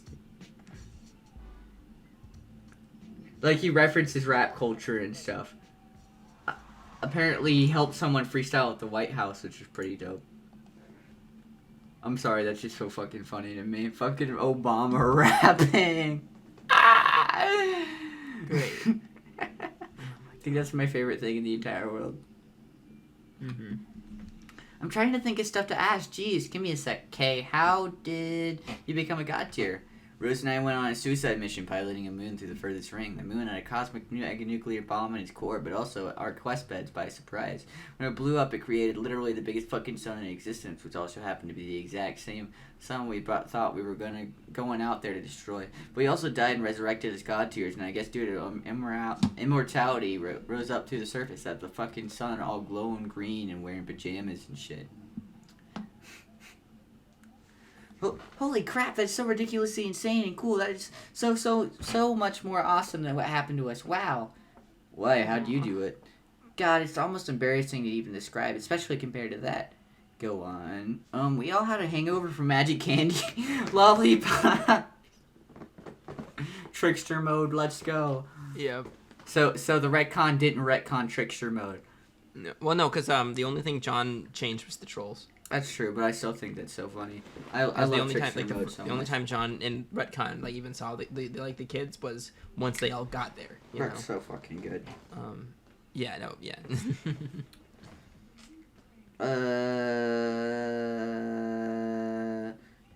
And woke up on our god slabs and like talked for a while. Have you seen the Breakfast Club? The fucking Breakfast Club. I love the Breakfast Club so much. It's so good. It's one of my so favorite movies. good. I love it. No. Okay, well, it was like that. But probably shittier. Then we all sort of randomly died on accident due to surprise villain attacks. And that sounds alright. Who even cares about having a baller origin story? We were just some chumps on a moon being melodramatic in the process of getting chumped by an omniscient creep. Your outfit looks cool, at least. Thanks. Okay, then, next. Have you ever kissed anybody? Oh, God. What, man? These questions are taking a different tenor than the ones I asked you. Well, yeah, okay, I was kissed by Jade when I was dead. So I would come back to life. That was, like, right before the moon mission I mentioned. Oh, yeah, I was course smooshed once, too. By who? Hey, it's still like my lightning round. I was asking if you ever kissed anybody, like awake and alive and on purpose. Man. We're waiting, Dave. Hey, I thought you were just studying us. I'm also officiating. I'll have to hold you to this question or throw a flag. Remember the sports? My, how quickly we forget the sports. No, come on. I just asked you about Nintendo and shit. Okay. Do you like drawing? Yes. Comics? Jay? Yes, Sponge! Jay? Sweet bro, hella yes, let's go. Well, yeah, but also Jay What? is Dave avoiding the question because he's kissed Carcat? That's what I assumed. Dave Cat is a good He's call. clearly avoiding it. Yeah, obviously. Funny comics? Fuck yes. About fat-ass idiots and JPEG trash loss everywhere? Fucking yes. Okay, I'm gonna admit, I have you at a little disadvantage since I know some things about your alt-future grown-up self. Like what? Don't want to spoil it. There's a better time for that conversation because we don't want his ego to go off too much because he knows that he fucking gets big off his sweet bro and hella chat. But the next line. Do you like orange soda? Well, no, you skipped Wait, the no. line. And maybe a better person to have it with than me. Oh, shit. Derek, I really want that Dave Dirk conversation. Do you like orange soda? No. No? Hell no. Then what's your poison? AJ. Huh? Apple juice. Have you ever seen Howie Mandel's Little Monsters?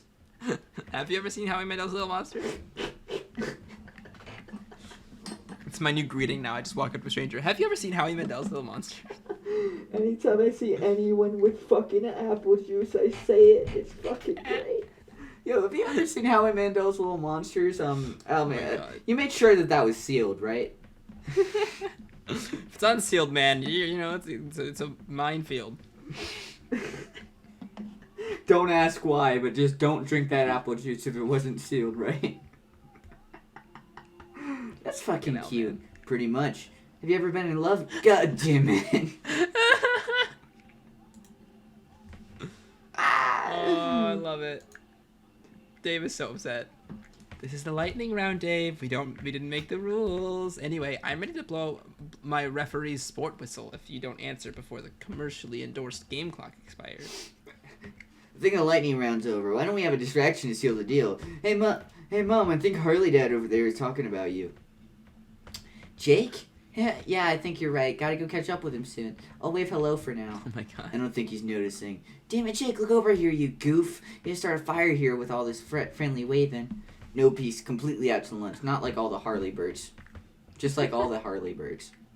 Hi, Jake, damn it, hi. Oh, sorry. Hi, Roxy. You're with us again, and I like that. Aww. That's it? He's right back at it with the bull guy? What's with him? He reminds me a lot of John, but really quiet, which is very un-Johnish. Jake's great, but yeah, he's not like that all the time. That's funny. He's pretty gregarious one-on-one, but I guess he doesn't like crowds much. He became sort of a hermit after a few months in our session. He mainly hung out with Dirk until he eventually sort of shut him out. Dude just likes his lonesome time, I guess. That's funny. It reminds me of John, because they're both breath players. Jesus Christ. I'll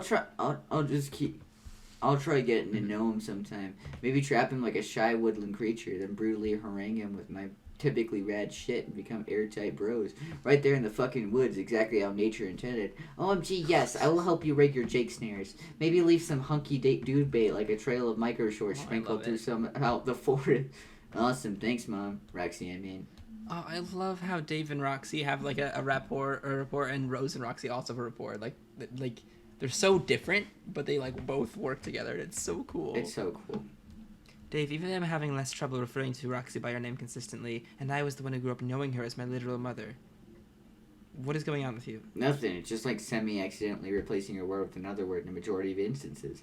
Why do you need to read things in everything? You're right. How could anyone possibly read anything into that sort of repeated slip-up? Exactly. What if you're making her uncomfortable? It's fine, really. I think it's sort of endearing. See, Rose, y'all worrying about nothing as usual. Mom's fine with it. Maxie. I mean, Rami, Mommy. Wait, fuck. Okay, that one was fucked up. Just try to never fucking say that again. I'm dying here. Dave, stop it. I'm asphyxiating. I can't. It's like I was saying before. It's a force in nature. We all just gotta deal with Strider's escapades, Dave's flying boner circus. This shit is immutable. I had to face this fact a long time ago. I could either try to change that part of myself, which is an unwinnable war, or I could try to focus on being like a vaguely half-decent person, so at least the shit I inevitably blurt out from deep down isn't all that bad. Because the bad stuff has been and is still being purged through an arduous long-term process of complete and utter humiliation. Man, arduous long-term processes of complete and utter humiliation are basically my aesthetic. Anyways, you're a silly dude, and it's okay if you keep calling me Mom on accident. Aww.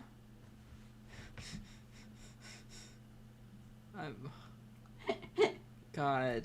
This is Pog. I hope it is similarly okay with you if I ever make that conscious decision to refrain from calling you that ever. Unlike Dave, I've taken great pride in the meticulous maintenance of my internal filter. I don't think I have the same luxury as he does. Humiliation just makes my demons angrier. Yeah, Rose, call me whatever. But, Lamau, you got a way of making that sound legit scary. It's fucked up that she's just joking, but also not even really. You'll figure out how to crack her deadpan riddles there. There's an art to it. You guys are and your freaking psycho babble. It's a riot. Suddenly feeling like maybe I'm the weak link in this family tree on the analytical front. You need to step up my game. To be fair, Dave's game is pretty flimsy. He's been jacking my swagger for years. He only pulls it off because he's funny. And to be even fairer, I'm not actually that much of a psychoanalyst. I know just enough to know that I barely know anything, and probably would have benefited from, I don't know, college or something. Okay, Blue, I feel a little bit less lame then. Remember Dirk's insane scrutinization of all things cerebral had a similar way of dwarfing one's ego. Maybe that was smoke and mirrors too, I don't know. Maybe since he and I are your parents in terms of psycho skills, he's got all genes and I got none. So that means Dave got some genes and Rose got lots? Wherein some is more than none and lots is less than all? Holy shit, that's like straight programmer speak right there. Nope, my brain just doesn't I don't understand anything, and I'm going to keep it that way. Wherein some is more than none and lots is less than all. You got to define your terms here. That's quite a scientific way of looking at it. Maybe it's even true? Yeah, I fucking love science. Okay, then that explains everything. What? If you got all these science genes, then that means some scaped off on me.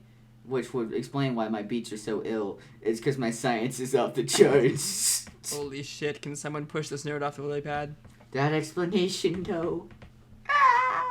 Cringeworthy rap notwithstanding, I do recall hearing him babble about wanting to be a scientist on more than one occasion if the world hadn't ended.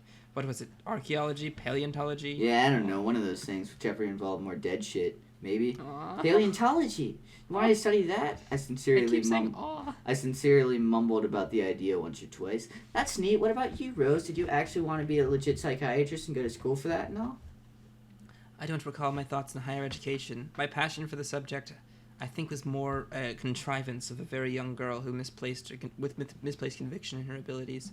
I probably thought I could just figure it out out myself and skip the academic coronation. I don't think much about it anymore, possibly because there's no one left to analyze except for the modest population of this frog disc. What would you want to do with your life instead? I mean, assuming there are no more evildoers to worry about.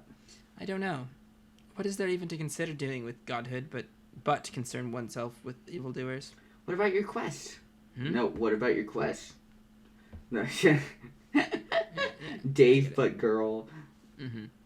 The shit with your planet and the rain and stuff, wasn't there still something to do there? I guess so. Yeah, I did mine, or at least a version of it, specific to my situation. Get the feeling they change around and such depending on what the lay of the land is. My reality was fucked, so my dentist said just kind of rerouted me. Nothing too fancy. Yeah, exactly. I did this really stilted mashup of what I assumed what my real quest was, involving breaking a sword and unbreaking a sword, and a fucking bird was involved, and then the bird unceremoniously died somewhere. It was kind of a mess, like me, I guess. Yes, so maybe that made sense. Oh shit! Who knows what yours would have been? Who knows what yours would have had in store for you now? I mean, if you never wanted to bother, if you even wanted to bother, play. I'm not sure if I have the inclination, and realistically, there isn't much time for that, is there? We're supposed to be fighting adversaries imminently. I can't squeeze it in before the battle, and after we'll have supposedly won. So, what would even be the point of doing it then? Shrug. Something always rubbed me the wrong way about my quest. I don't even like the phrase. It's uncomfortably formal and a little foreboding. I think the regimentation of it all always struck me as unpalatable, consigning personal growth to the completion of a glorified myth-heavy rat maze. Yeah, I know why you feel that way. You've got big problems with authority. You always have, and you probably wouldn't even put it that way because it sounds really teen of you and gosh or whatever. But it's true. OMG, you guys and your shrink babble is so funny, I swear to God. Yeah, here we go again, Ren, except for just remember I'm a fraud at this stuff, except in this particular case I'm totally right. She sees this quest all neatly laid out for her wrapped in a bow. Fuck, it even looks like it made for little kids with little pink turtles and rainbows and shit. Here you go, princess, it's baby's first quest, almost like it was designed to piss her off. Spurb says here, self-improvement delineated and made it incomprehensible. Enjoy your cookie cutter odyssey. So because she's Rose, she goes no fuck my quest. Literally starts wrecking shit, and maybe that itself is always her quest. If I made her jacked. Oh, awesome. Vriska was eavesdropping. Not for very long. I just heard you talking about Rose's quest is all.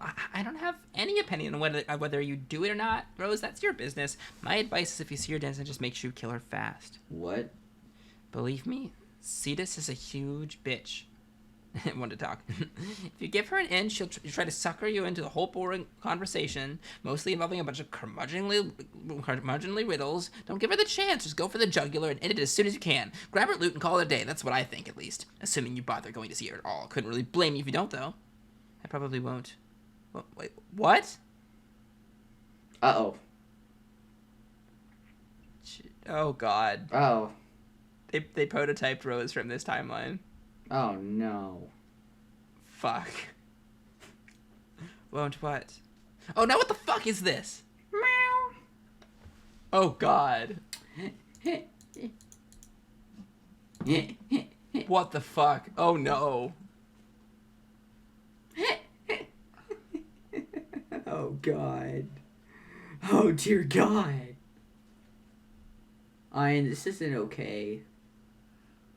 You know how not okay this is, right? Friglish, oh my god, you cheeky bastard. OMG. What exactly the fuck? Friglish, I cannot believe this. You dug up her body? Oh shit! Yeah, I didn't even process that because yeah, she was on John's planet. OMG, that is so bad, but also sweet of you to bring her back, but also, wow, bad. Oh god, wait, dug up? I'm a little unclear on that myself. Jasper's hasn't been especially descriptive. Meow. Yes, both roses, I dug you up. From where? John's planet. Remember the funeral I mentioned? Friglish was there too. Or, Jasper's? Our dumb departed beautiful idiot cat. Haha, I guess I made an obvious mistake. I turned my back on the body. Jesus Christ. You had a funeral for me. That was nice of you. Yeah, so, hi! Wow, this is confusing. Welcome back. You're alive again. Hey, come here. Milan, don't you fucking touch her. Fucking incredible. Am I the only one here concerned with making sure we don't create freakish mutant people combos? What? What would happen if Rose prototype, like both Rose's prototype? Oh god. They would just still be Rose Spray. She's only in single prototype. Don't go near her. Oh, heh, right. It's absolutely astounding how much you all need me around to keep your shit straight. Even then, it's a constant uphill battle to keep all of you from fucking up. If I let my guard down for 1 second and this brainless animal wastes one of your precious resurrection slots on someone who's already alive, well, congratulations. You're down to one empty kernel. Be sure to use it wisely. Not that there's much hope of that at this point. See you chumps, I'm out of this conversation. So, what does this even mean? There's 2 roses now? Like, what the fuck? What are we supposed to do with this information in an unfolding set of circumstances? I'm gonna make Rose Sprite more deadpan, I think. That's my plan. Okay. I don't know, Dave. I have advanced seer powers and the newly acquired insight of a mystical guide. And even I'm stumped about this turn of events. Okay then, good. Good to know. I'm not dumb, and this literally is inherently irrational. Thanks, Ghost Cat. Great job. Meow. So what now? Well, it's nice to be back after such a spectacular sequence of tragic events, even though I have no memory of having been gone for long.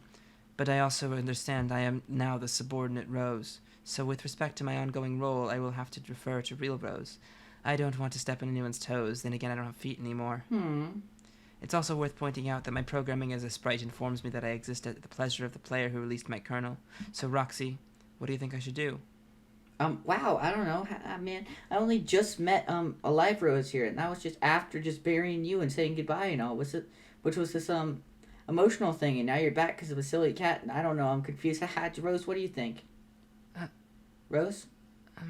Yo, Rose? Hello? This is so stupid! Eh? Oh, okay. That was not angry. Okay. I'm sorry, I can't sit here and pretend to take this seriously. Rose, you okay? I guess so. Yes, I'm fine. This is just so dumb. My powers let me see fortuitous outcomes, but I didn't see this coming at all. It doesn't register as fortuitous or otherwise. You know why? Because it's completely meaningless. I mean, I sure thought... Holy sure, shit. I thought so too when Bird's Day happened. That turned out to be like a whole thing, and important stuff happened as a result, kinda. Holy shit, Jay. We've never seen Rose this fucking, like, bananas. Nope. No, this isn't like that. Trust me, Dave, I'm not grasping at straws here. My abilities tend to leave... not to leave such things to speculation. This development makes absolutely no sense. Not for us as a group, and definitely not for me, personally, or her for that matter. How could this possibly mean anything for my growth or personal development in any way? This almost makes it official. I have no comprehensible path. There's nothing to overcome, no lesson to learn, no cathartic light at the end of the preposterous tunnel, not for me at least. I seriously have the dumbest arc anyone could conceivably imagine. Rose, we don't have fucking arcs. We're just human beings. Oh my god. What the fuck? Jesus Christ. Okay, so it's just the 2 with the sprites now, right? No, it's the 3, because the Terezi and Vriska as well, right? Yep. There's So it's that. There's 3, the 2 4, and 7. Yeah, the 2 with the sprites and the Terezi and Vriska. Alright, I say we should go for it just in chronological order now, because all of them have Vriska in it. Okay. Real quick, 3. Alright, oh boy. Who do you want to be? I'll be Tapper Sprite, I guess. Okay. Tapper Sprite, is it okay if we pretend to have a conversation over here for a while? so that I look busy and not come off as a big of a doofus as I feel like. I can oblige and also personally identify with that idea and the feelings of self-lameness behind it, but I could also help you out with a real conversation too instead of a fake one. In fact, maybe we should already even said enough words together just now for that to qualify. Oh, Tavro Sprite, you've always been one of the one ray of light shining through the clouds and what has otherwise been an emotionally stormy game experience for me. I'm so grateful that you found it in your ghostly bosom to drift over to Lomax now and then to cheer me up. Often enough to give me a real pick-me-up when feeling blue over friend problems, but just seldom enough to feel like a rare delight when you did. Yeah, I was under strict instruction from Vriska not to interfere with the timeline much for lots of months. So I didn't say hello often. She helped me be back alive, so I owed her that much on one hand. But on the other, I think she was doing her bossy thing for the sake of just telling me what to do, and I didn't see how just being friendly sometimes was even changing the timeline much, or why that idea even mattered, because it seemed like most of you all here never did much important stuff anyway. It's true. More tip-top wisdom from that sage bull-headed noggin of yours. Why do you want to be pretend talking, even though it's real, and look busy to your friends? I'm just not up to all the socialization yet, and maybe I'll never be. I feel at ease talking to you, but all these others, I don't know, it feels really awkward, and I think I lost most of my prior bravado due to a lot of bad things that happened with my friends. What happened with them? I just messed up with everyone in a lot of ways I'm too embarrassed to even talk about. And now I just feel gunshy about everything, I guess. Even polite conversation with fun new people I should be thrilled to meet. I couldn't even set things right with my buddies now if I wanted to. Jane is asleep, so I can't make amends with her after she became an angry robot and punched me in the gut and jailed me and threatened me with eternal marriage and baby-making duties. No. I mean, sure, she was brainwashed and she did all that, but I'm sure I did some stuff to deserve it. Dirk is still way off somewhere, so I can't address that whole spicy meatball, which I still feel terrible about. And Roxy, well, okay, Roxy's right there, but look at her. She's having a blast with all these people she actually really likes and who are probably actually likable. She probably wants nothing to do with me either, so I might as well do her the courtesy of leaving her alone. But isn't she waving at you and saying hello right now, due almost and certainly to overhearing you talk about her name? Hi, Jake! We saw this! Yeah, we did. She said this in the first Rose and Roxy conversation. Hi, Jake! Oh my god. Oh, yeah, it seems she is. Those are probably pretty pity waves, though. Don't think that is true. I don't think that is true. I've been the getter almost exclusively of the pity versions of various deeds directed at me, and I think that's not what she's doing. Those are normal waves and hellos. You should probably do one of those things back to her. Hi, Jake! Jake, damn it, hi! Oh, sorry. Hi, Roxy. You're with us again, and I like that. Nice, bro. Keep working at behaviors of that sort, your self-esteem will get bigger. I like that. Thunderations, what a fucking clod I am. I really need to keep a lower profile. Even basic pleasantries are a bit above my huckleberry for now. I get it. Self-esteem is probably the hardest emotion to master. It helps to have help. And I appreciate it, Mr. Tavro Sprite, I really do. No, I mean, not from me. Do you have a fantasy phantom representing your self-esteem who you can look up to? A phantom? Oh my god, Rufio! Rufio! Because I did once and it helped me. Then you became real and really helped me. But not because of believing or anything. Just because of coincidence you happen to be my ancestor. Rufio. Well, yes, I suppose I have something like that. A brain goes to my friend Dirk who visits me sometimes. I guess he represents my self-esteem, but I don't know how helpful it is. Shay, I just realized they're both pages. Yeah. That's cool. That is pretty cool. That's probably part of the reason they get along so well. Yeah. Why? Because of all the consternation that my relationship with real Dirk has caused me. He says all the right things to make me feel better about myself, but when he visits my brain, I never actually feel that comfortable or good about myself. I just kind of feel weird. I just feel kind of weird, and truthfully spend most of the time hoping he just goes away, and he probably knows that too, because he's my brain, and it makes me feel weirder. I see. Your brain is complicated then. I'm guessing it's because you're some sort of genius. Really? Yes, absolutely. I have sense for these things. Gosh. Maybe instead of listening to the upsetting words of a complicated brain ghost, what a brilliant mind like you needs is something simpler, like listening to the nice and flattering words of a real friend. Maybe you're right. Not related to that, have I mentioned you're actually quite handsome for a human? Wow, you think? Oh also, you have a dashing personality. You seem pretty strong, and your very small pair of creamy-looking pants is really cool. Holy cow, you're right, Tavra Sprite. Those are nice. These are nice. These nice observations about me. Why, they really do seem to be making me feel at least infinitesimally better about myself. What a chum. This is only the beginning of the feel-good feelings you can force inside you through the repetitive mentioning of things about you, but also through developing yourself as a brave, alive hero. It's too late for me to do that since I lived a weak life, died, and was lucky enough to have a friend with a good enough heart to bring me back, but only as a spiritual guide such as the one floating before you, so I can't be that heroically great anymore. By a tragic definition, but you can. You're living strong, nice, and even higher importance immortal, and of even higher importance immortal. So that gives you, by my estimation, literally forever to get better and better and better and finally prove yourself. That way you can win your friends over and everyone will like you again. Huh? Boy, shitting howdy, just imagine from hobbledy-ho to hoy to hero. Wouldn't that spiffy predicament just razz my berries? Tavros, would you leave that poor kid alone? What sort of nonsense are you telling him? Nothing. Oh, bullshit. You're filling his head with lies, aren't you? No, just a basic conversation, not about any topics you're probably going to say you disapprove of. Aw. Hey, kid, what's he telling you? What's your name again? Jape? Yes, sure. No, it's not Jape. Wrong. Who even cares? Your overly simplistic human names all sound so alike to me. Alright, anyway, listen, Jape. Whatever load of shit he's selling you in a misguided effort to cheer you up, don't listen to him. It's all a bunch of sappy, delusional garbage. I'm not gonna let you down easy. And someday you'll realize this is the biggest favor anyone's ever done for you. You're never going to do anything important, and you'll never amount to anything, period. Neither is Tavros. Wait, now hold on.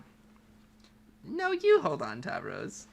You had more than enough chances to prove you could be a relevant contributor to our adventure, but you blew it at every step of the way. It's time to face the facts. You're never going to have that big moment that vindicates your arc of personal development. It's just not going to happen.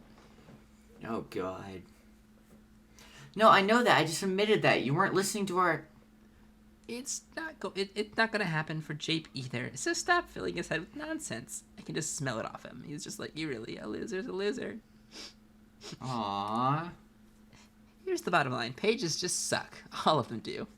They just can't ever seem to get it together. I think it just happens to be the class of players get stuck with it. They're just naturally that sort of person. It doesn't mean they don't have value as people, but they'll never have anything significant to contribute, so they really should just stay out of the way. There's a certain quiet dignity in understanding your utterly crippling limitations as an individual. Ideally, a very quiet dignity, so the important people can still hear themselves think. Okay, but what about all the big page potential? That's also a lot of misleading horseshit, and really kind of a cruel stipulation of the class, to be honest. It makes losers think there's actually some light at the end of a long tunnel, and it keeps them dreaming instead of facing facts. Sure, they can reach all that potential if they worked really hard for a long time, but don't you get it? The very nature of who they are prohibits that. They don't have what it takes to stick it out to the end because they're just too weak mentally. So it's just the game playing a nasty joke on them, like dangling a carrot at the end of a ridiculously long stick. Only an asshole would knowingly play along with such a vicious joke. No, any form of friendship encouragement, no matter what, is universally great, I think. We all learn that this is a fact from lots of things we see and enjoy in stories and stuff. Oh my fucking god. No. Tavro Sprite, she's right. Vriska, look what you did. You made my friend Jape sad. Don't listen to her. Come here, buddy, for a reassuring embrace. Tavros, don't you fucking touch him. Remember, you've only been prototyped once. Do you really want to fuse into an internal monstrosity with that weenie? God, what a weenie singularity that would be. Maybe I should just stay back and let it happen for science. Also, it would serve you right. Oh, yeah, we'll get a load of this. Actually, no, you're right. Of course I won't hug him, because that sounds really, really bad. Sorry, Jape. Aww. Alright, Jay, that was... we did kind of get a little spoiler there, because the John and Jake conversation, he talked about how, like, Tavros Sprite tried it. Mm-hmm. Try comforting him. Mm-hmm. So, but that's context for it. Mm-hmm. All right, Tarzan, Vriska? 4. Vriska, shouldn't we get back to our strategy meeting soon? Yeah, pretty soon. It's like we used to say in the old days, time is dead, kids. No. Do not bring that back. Never again. Of an episode that we did. It was. Believe me, I haven't forgotten. That's as true now as it ever was. Only difference is now we're working together to prevent the bodies from piling up. We still have a little time frame. We have a little time before we need to get serious. And anyway, when you're managing a team, you need to balance things. Got to keep morale up, you know. The troops have been itching for a feel-good moment like this for a long time. As a competent leader/power gamer extraordinaire, it's incumbent on me to recognize that and cut them a little bit of slack. Give them a little space to remember why what they're all fighting for, you know. Yeah, great point. We get the same, you know. Over the last few years, we've had so many great times and buried all the old hatchets deep enough that I think it's easy to take our relationship for granted. It doesn't hurt to remind ourselves how lucky we both are and how close we come to going in completely different directions. Anyway, I'm glad this is the path we chose. I couldn't ask for better morale. Me neither. I don't know how I would have lived with myself if I had gone through with it, and we'd be dead if I hadn't. Thank God for Egbert. Never, never, never tell him I said this, but for Dorkeys... let's just say you did a great job training him once upon a time. Oh my god. Oh also, no. Holy shit, man. I just realized that I think Terezi's still blind. Yep. Which is really cool. I'm glad. Because it's better for the character, in my opinion. And, you know, and like in her own mind. You know, like she lost her mind whenever she got her sight back for a minute.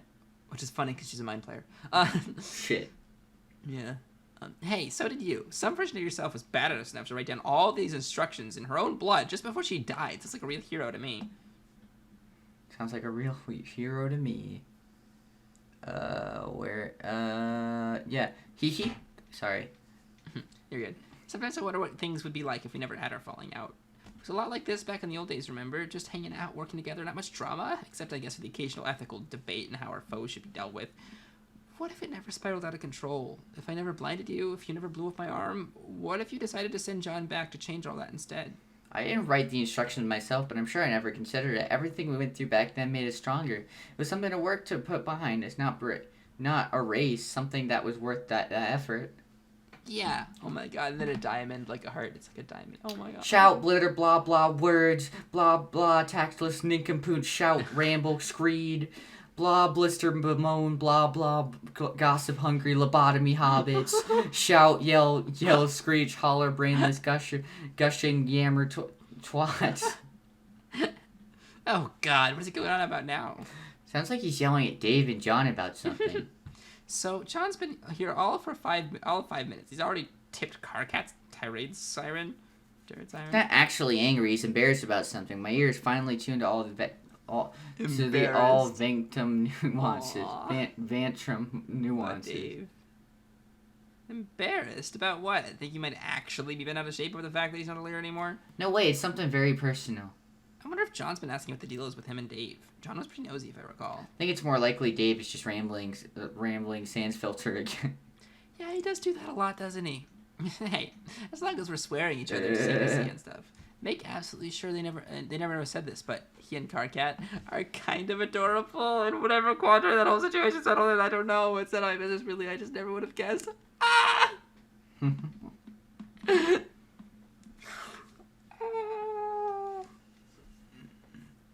Agreed. I guess we stuck to ourselves mostly, and Rose and Kanai were all, so that left them and their cute mayor sidekick to sort of things out amongst each other without interference from a bunch of crazy fucked up girls. I'm happy for them, and for me too.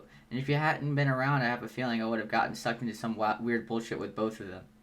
Oh shit, that's total. Oh my god. Because I didn't even think about that. I was like, oh yeah, Vriska, was good auspicious and all that. But yeah, because Vriska and Terezi became Moirils, which kept Terezi busy, right? Yeah. And Terezi didn't become the Vasily third party and the...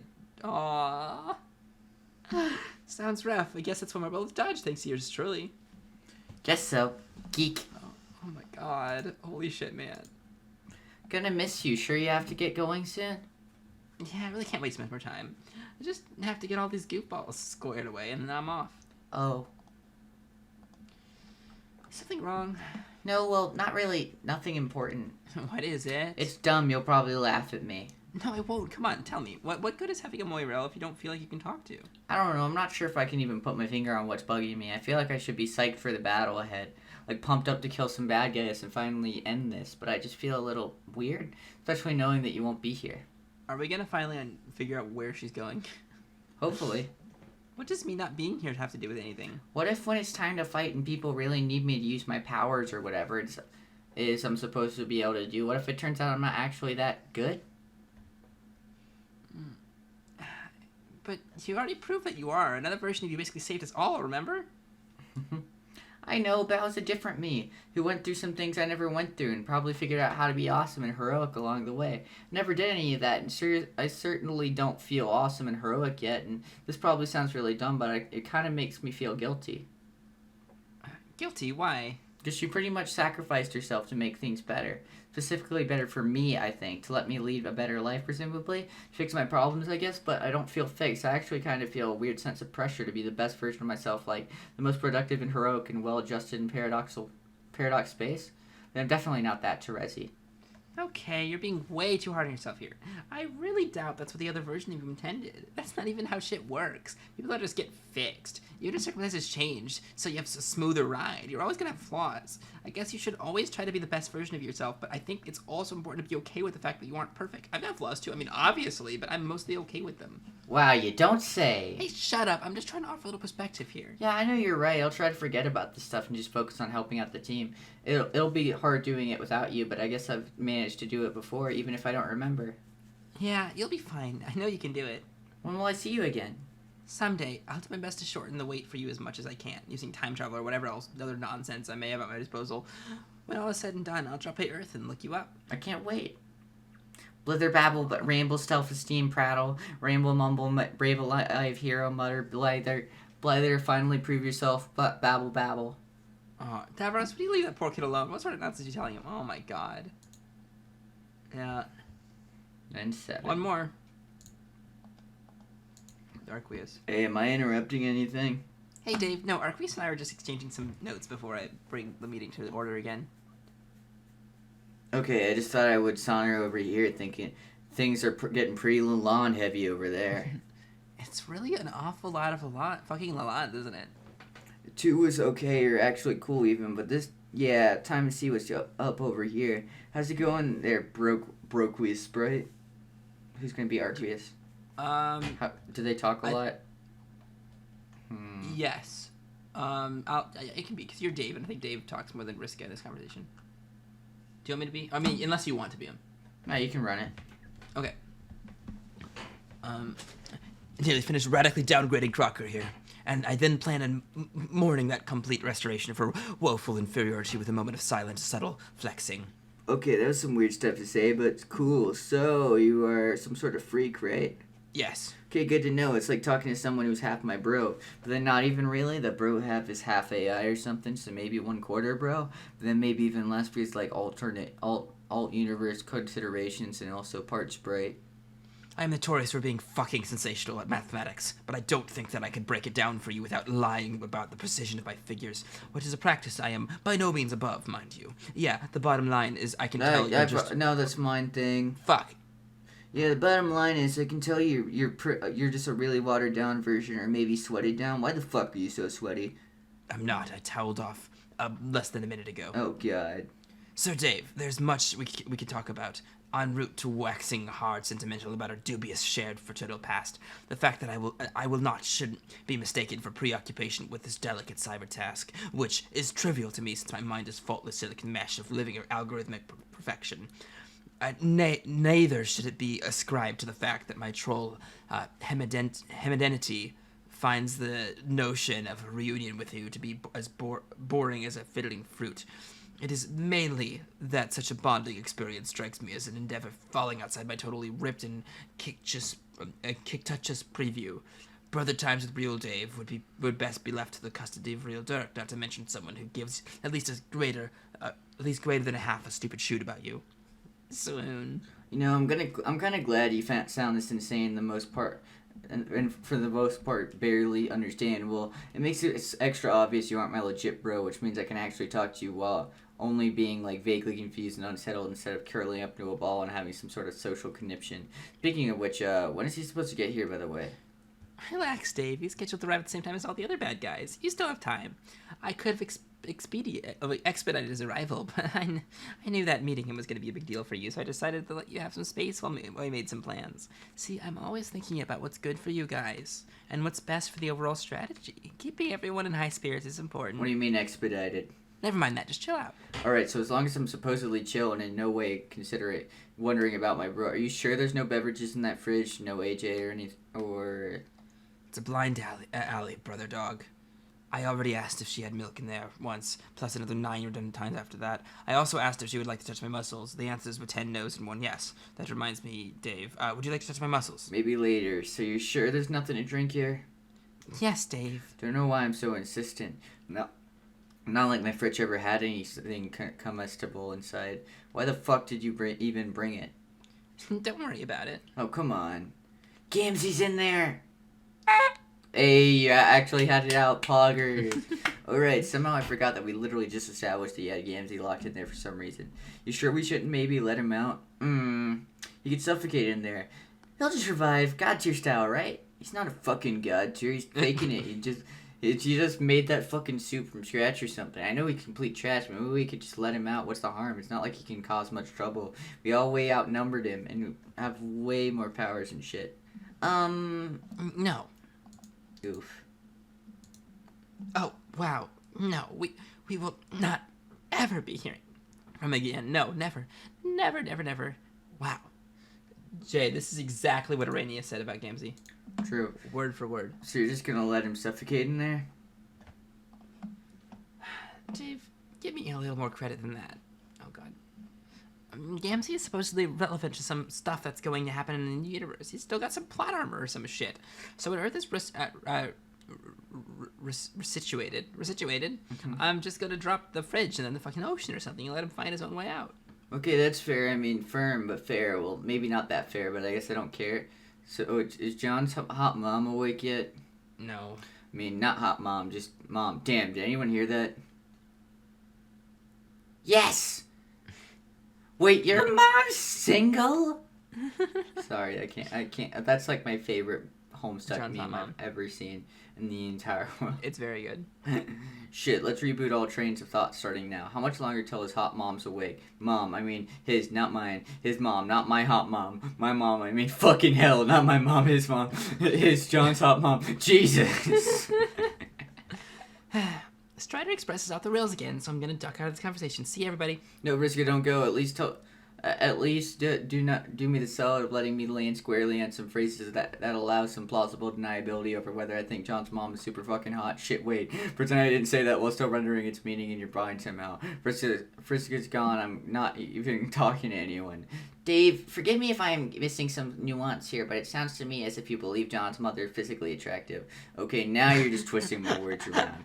What would John think? Okay, that's an interesting thought, but hear me out. What if we ran an experiment and spent the rest of our lives finding out what happens if we never told him? I will consider your request for secrecy, maybe. Frankly, I'm not sure she is anything to write home about. What the fuck? Are you on the idiot drugs today? How could you possibly be serious about that? How is his unconscious teen grandmother not a completely smoking babe? I guess she's not my container or scalding leaf fluid. No, I don't even believe you. You're obviously just trying. You're obviously not trying to write. You're obviously just trying to rile me up by going against the grain of flagrantly obvious babe facts. Is Dave saying inappropriate things about John's mother over there? No, I'm just saying. I'm not saying anything. Just standard casual observation from a regular bindstanding person. He keeps calling her hot. Wow, peddles lies much. I guess reprehensible dishonesty is all the rage with the troll kids. Wait, what's going on? Are we talking about how hot Janie is? No, maybe. Because Janie is a straight up sexual fox riding a red hot nuclear bombshell. Right toward the Yowza Plaza in the heart of Babe City, Massachusetts, USA. The last A just stands for more ass. Thank you for defending this, and I may or not have been arguing for a minute ago. I love Roxy so much. Holy shit. No comment. Hey, what are you guys talking about me? Wait, are you guys talking about me? What's going on? Nope. Lamau. Dave thinks your mom's hot. What? God damn it, Terezi. That's all of them. Of course it ends there, motherfucker, please. Oh my god. Okay, everybody, time's up. Rapid conversations, our tactical meeting is officially back in order. Alright, has everyone shut up yet? I think so. Great, let's not waste another second then. I'm diving right into this. Everyone pay close attention and try to keep up. I'll start by describing the exact nature of the threats we're dealing with and go from there. according to intelligence gathered gathered during your trip along with some reconnaissance work on arrival, the session has 4, possibly 5 major adversaries, the Khaness, of course, and 3 Jack Noirs of varying levels of danger. Plus, there's a female Prospedian of equivalent power to the strongest Jack. She's sort of an X factor. Oh yeah, Bec Blanc, yeah. Mm-hmm. It's hard to accurately gauge your threat level, but I'm not about to take any chances. All these threats are just outside the Inciposphere, en route to the session as we speak. Once they arrive, all hell will break loose, and that's when endgame is officially go. You only have a couple hours to prepare, so you need to listen to every word I say. Victory will depend on following my plan to the letter. Isn't one of the Jacks, though, like Spade Slick, who, like, technically isn't evil? He might recognize Karkat. I don't know yet. Well, yeah, because Karkat was friends with him, Jay. Mm-hmm. They might, oh my god. They might actually, like, This is going to be an interesting thing. So, for sure. Where's the Condis right now? She's on Durs, preparing for the same critical convergence herself. After our little prison raid caught her completely off guard, costing her some hostages and key points of leverage, we've essentially reached a temporary ceasefire by default while both sides regroup. This is not how she expected things would go. We had the advantage of surprise that time, but we won't be so lucky next time. She's waiting for the Jacks to get here, just like we are. Once they do this, she'll instantly have the upper hand, and she knows this. Her particular combination of abilities, along with her supervillain-like cunning, make her an extremely dangerous part of this equation. That's why we need a good strategy in place before the shit hits the breeze blender. Shit hits the fan. So in addition for Brit waiting for way too many Jacks to get here, we're also waiting for my bro too, right? Who gets here at the same time, or... Yes, the other Strider was banished to the periphery as well, and is in transit. He'll arrive at the same time, give or take, and should be a great tactical asset. Sources tell me that dude is pretty good with a sword. That's me. I'm the source of that. I told her that, and it's true. Yes, thank you, Arqueus. This is starting to sound a bit complicated. How are we supposed to keep track of all these villains and heroes coming and going when and where? You're right, Kanaya. At this point in the meeting, I think we should use some diagrams to help with the battle plans. Karkat, if we wouldn't mind. I still have no idea why you put me on drawing duty. I'm easily the worst artist here. And in a setting that includes Dave, let's get real. That's no small feat. Oh! God damn it. Karkat, I love you. I love you so much. I specifically assigned you to diagrammic duty so that it would keep you occupied. That way you'd stand a chance of keeping your mouth shut while I talk strategy. That's worked out great so far, hasn't it? We've lost how many strategy seconds to me complaining about drawing already? Sure, but I know that drawing requires a lot of concentration from you. Once you're in the zone, I expect you'll simmer down. Wow, fuck you. You're probably right, but fuck you nevertheless. Where the shit is all my art pencil? I have some drawing to do. Oh my god. Dogs. We are here. Pick. Other Jack, Stray. Yeah, we got dogs, high Imperial Condis, other Jack. How many Jacks are on their way right now? 3. Mm-hmm. Let's run down this threat list with a full debriefing on each threat. We'll start with the big fish herself, the former empress of our world, her imperious condescension. The only reason we've been able to temporarily neutralize her stranglehold on the session is by taking 2 major pieces away from her, Harley and Crocker. Rest assured, she's already scheming to reassert her dominance, and if it weren't for my intervention here, I'd bet everything I had on the Sea Witch. She spent centuries upgrading her abilities, which now include both kinds of telekinesis, the simpler variety, more common to Rustbloods, and the nasty kind, which sometimes yellow-blooded mutants have, involving all the fucking eye lasers and shit. If that weren't enough, she has a mix of telepathic abilities too, like mine, plus the animal communion kind more typical of brownbloods. Like me. Yes, Tavros, like you. This means she can hijack animals and trolls, assuming they aren't particularly resistant to influence like me, obviously. Humans, I'm guessing, are still off limits to her influence, unless they've got some animal blood in them, which is what makes Jade such a dangerous element here. One of the mission-critical priorities is to make sure that she stays asleep. If she ever wakes up and the Condis takes control again, it's probably game over for you guys. Oh, don't say those words. Jade's first Guardian abilities make her too much to deal with on top of everything else. It's also possible that the Condis may have some sway over the Prospedian and one of the Jacks because they're part dog nature too. Oh god, she can control the Becks. Oh god. It's hard to say what the level of resistance is, so I really can't be sure. Strategically, it's best to err on the safe side, though, and presume this could be an issue. This is why you should be trying to kill or disable her as quickly as possible. Wait, sorry. This is why taking the contest is a huge priority. Ideally, you should be trying to kill or disable her as quickly as possible. But if that's easier said than done, then what you need to do is to keep her occupied. Throw everything you have at her, whatever crazy powers you got. Just keep her busy, distracted enough by a bunch of pesky kids so she won't have time to get clever with her powers.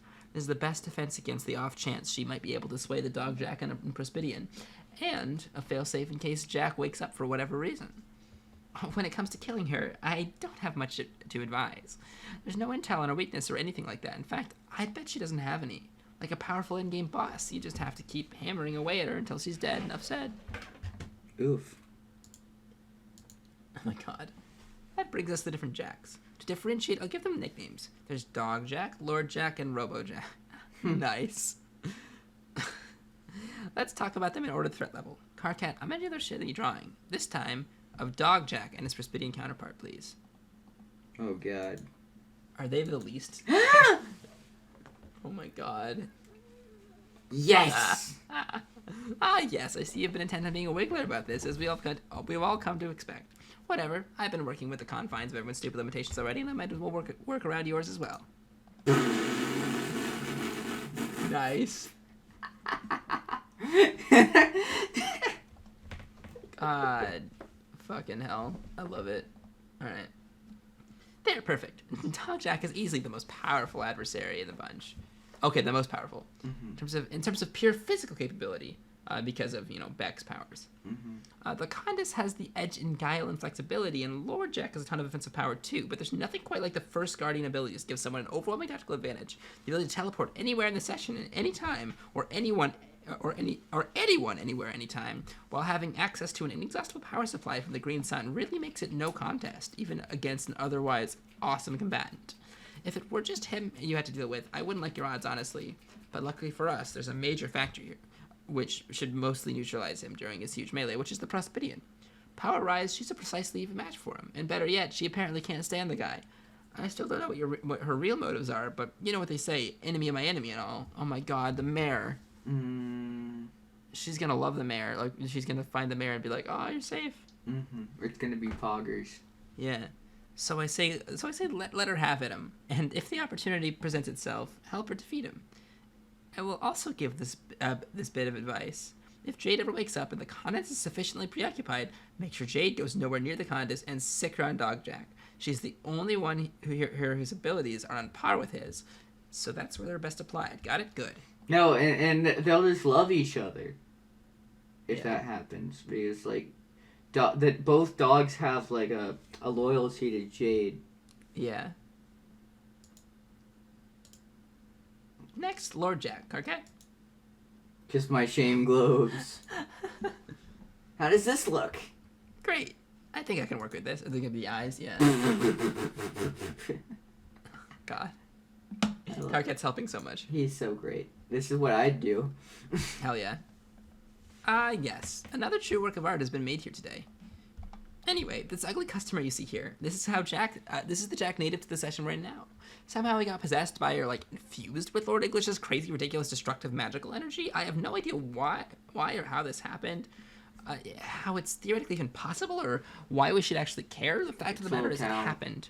That's how. And now we have to deal with this hideous rainbow-eyed monstrosity. Listen, he's not that ugly.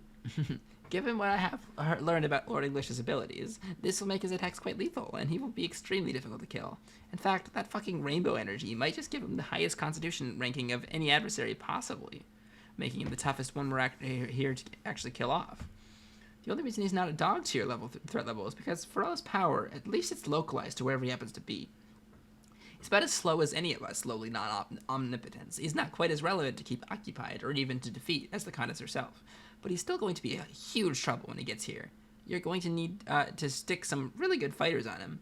My advice is also to seriously prepare for casualties during that fight. As the group's chief healer, Jane is going to need rapid access to multiple fronts of the battle. More on that later. This brings us to RoboJack. He's the Jack originating from our session. Remember them, Carcat? We hatched a plan with him to take down the Black Queen. Seems like a long time ago. Oh, it seems like so long ago, doesn't it? Now apparently he's got some cybernetic upgrades. Who the fuck knows how that happens, or how that happened, or for that matter, why or how he's on his way here now. My mind boggles trying to even picture the amount of stupid shit he's been through between now and when we knew him. Put this on the ever-lengthening list of garbage. It doesn't matter. Nobody cares about. The fact is, we have no idea what his affiliations are at this point. But like I'm always saying, best to just plan for the worst and assume this is just another scrub we gotta kill. He's the lowest on the threat level. Though his various enhancements and his accessories may pose more of a challenge than was bargained for, he's also traveling with a Juju known for its high storage capacity, so he's possibly packing company. Maybe a lot of company. He is packing all of the leprechauns. Yep. All of the felt. I won't get into that now, though. You're going to need to reserve a squad for dealing with this guy and whoever he brought along for the ride. I really hope that he's on our side. Mm-hmm. Because he doesn't like Lord English. That's true. He literally went to take down the Felt members because he doesn't like Lord English, you know? Mm-hmm. So yeah, I hope he's on our side. Or perhaps, but he could join the Condis to take down Lord English too, though. True. Okay. You're gonna need a reserve squad for dealing with. It's a lesser priority, so I recommend an ensemble of third stringers. No offense to whoever those brave souls may be. Every lame wad has their place in every battle, and everyone's effort counts. Egbert-looking kid, I'm looking at you. Possibly you too, Tavros, maybe. Oh my god. Poggers. That covers the overall tactical situation. Great job, Carcat. Really, just an all-around great job. I mean that. Thank you. Now listen, we've got to keep these battles spread out across the sessions, so you all don't start tripping on each other's toes, turning this into more of a clusterfuck than it already is. That means you need to station teams ready to intercept the jacks wherever they're coming from. You also need to launch your lightning strike raid on the convents before any of them get here. As for the party's healer, like I said, she'll need to be highly mobile. So what you'll need to do is lie out a network of key portals and transporters so she can make the rounds and be in tight communication with her. One of you less relevant, more mobile folks should get on that now.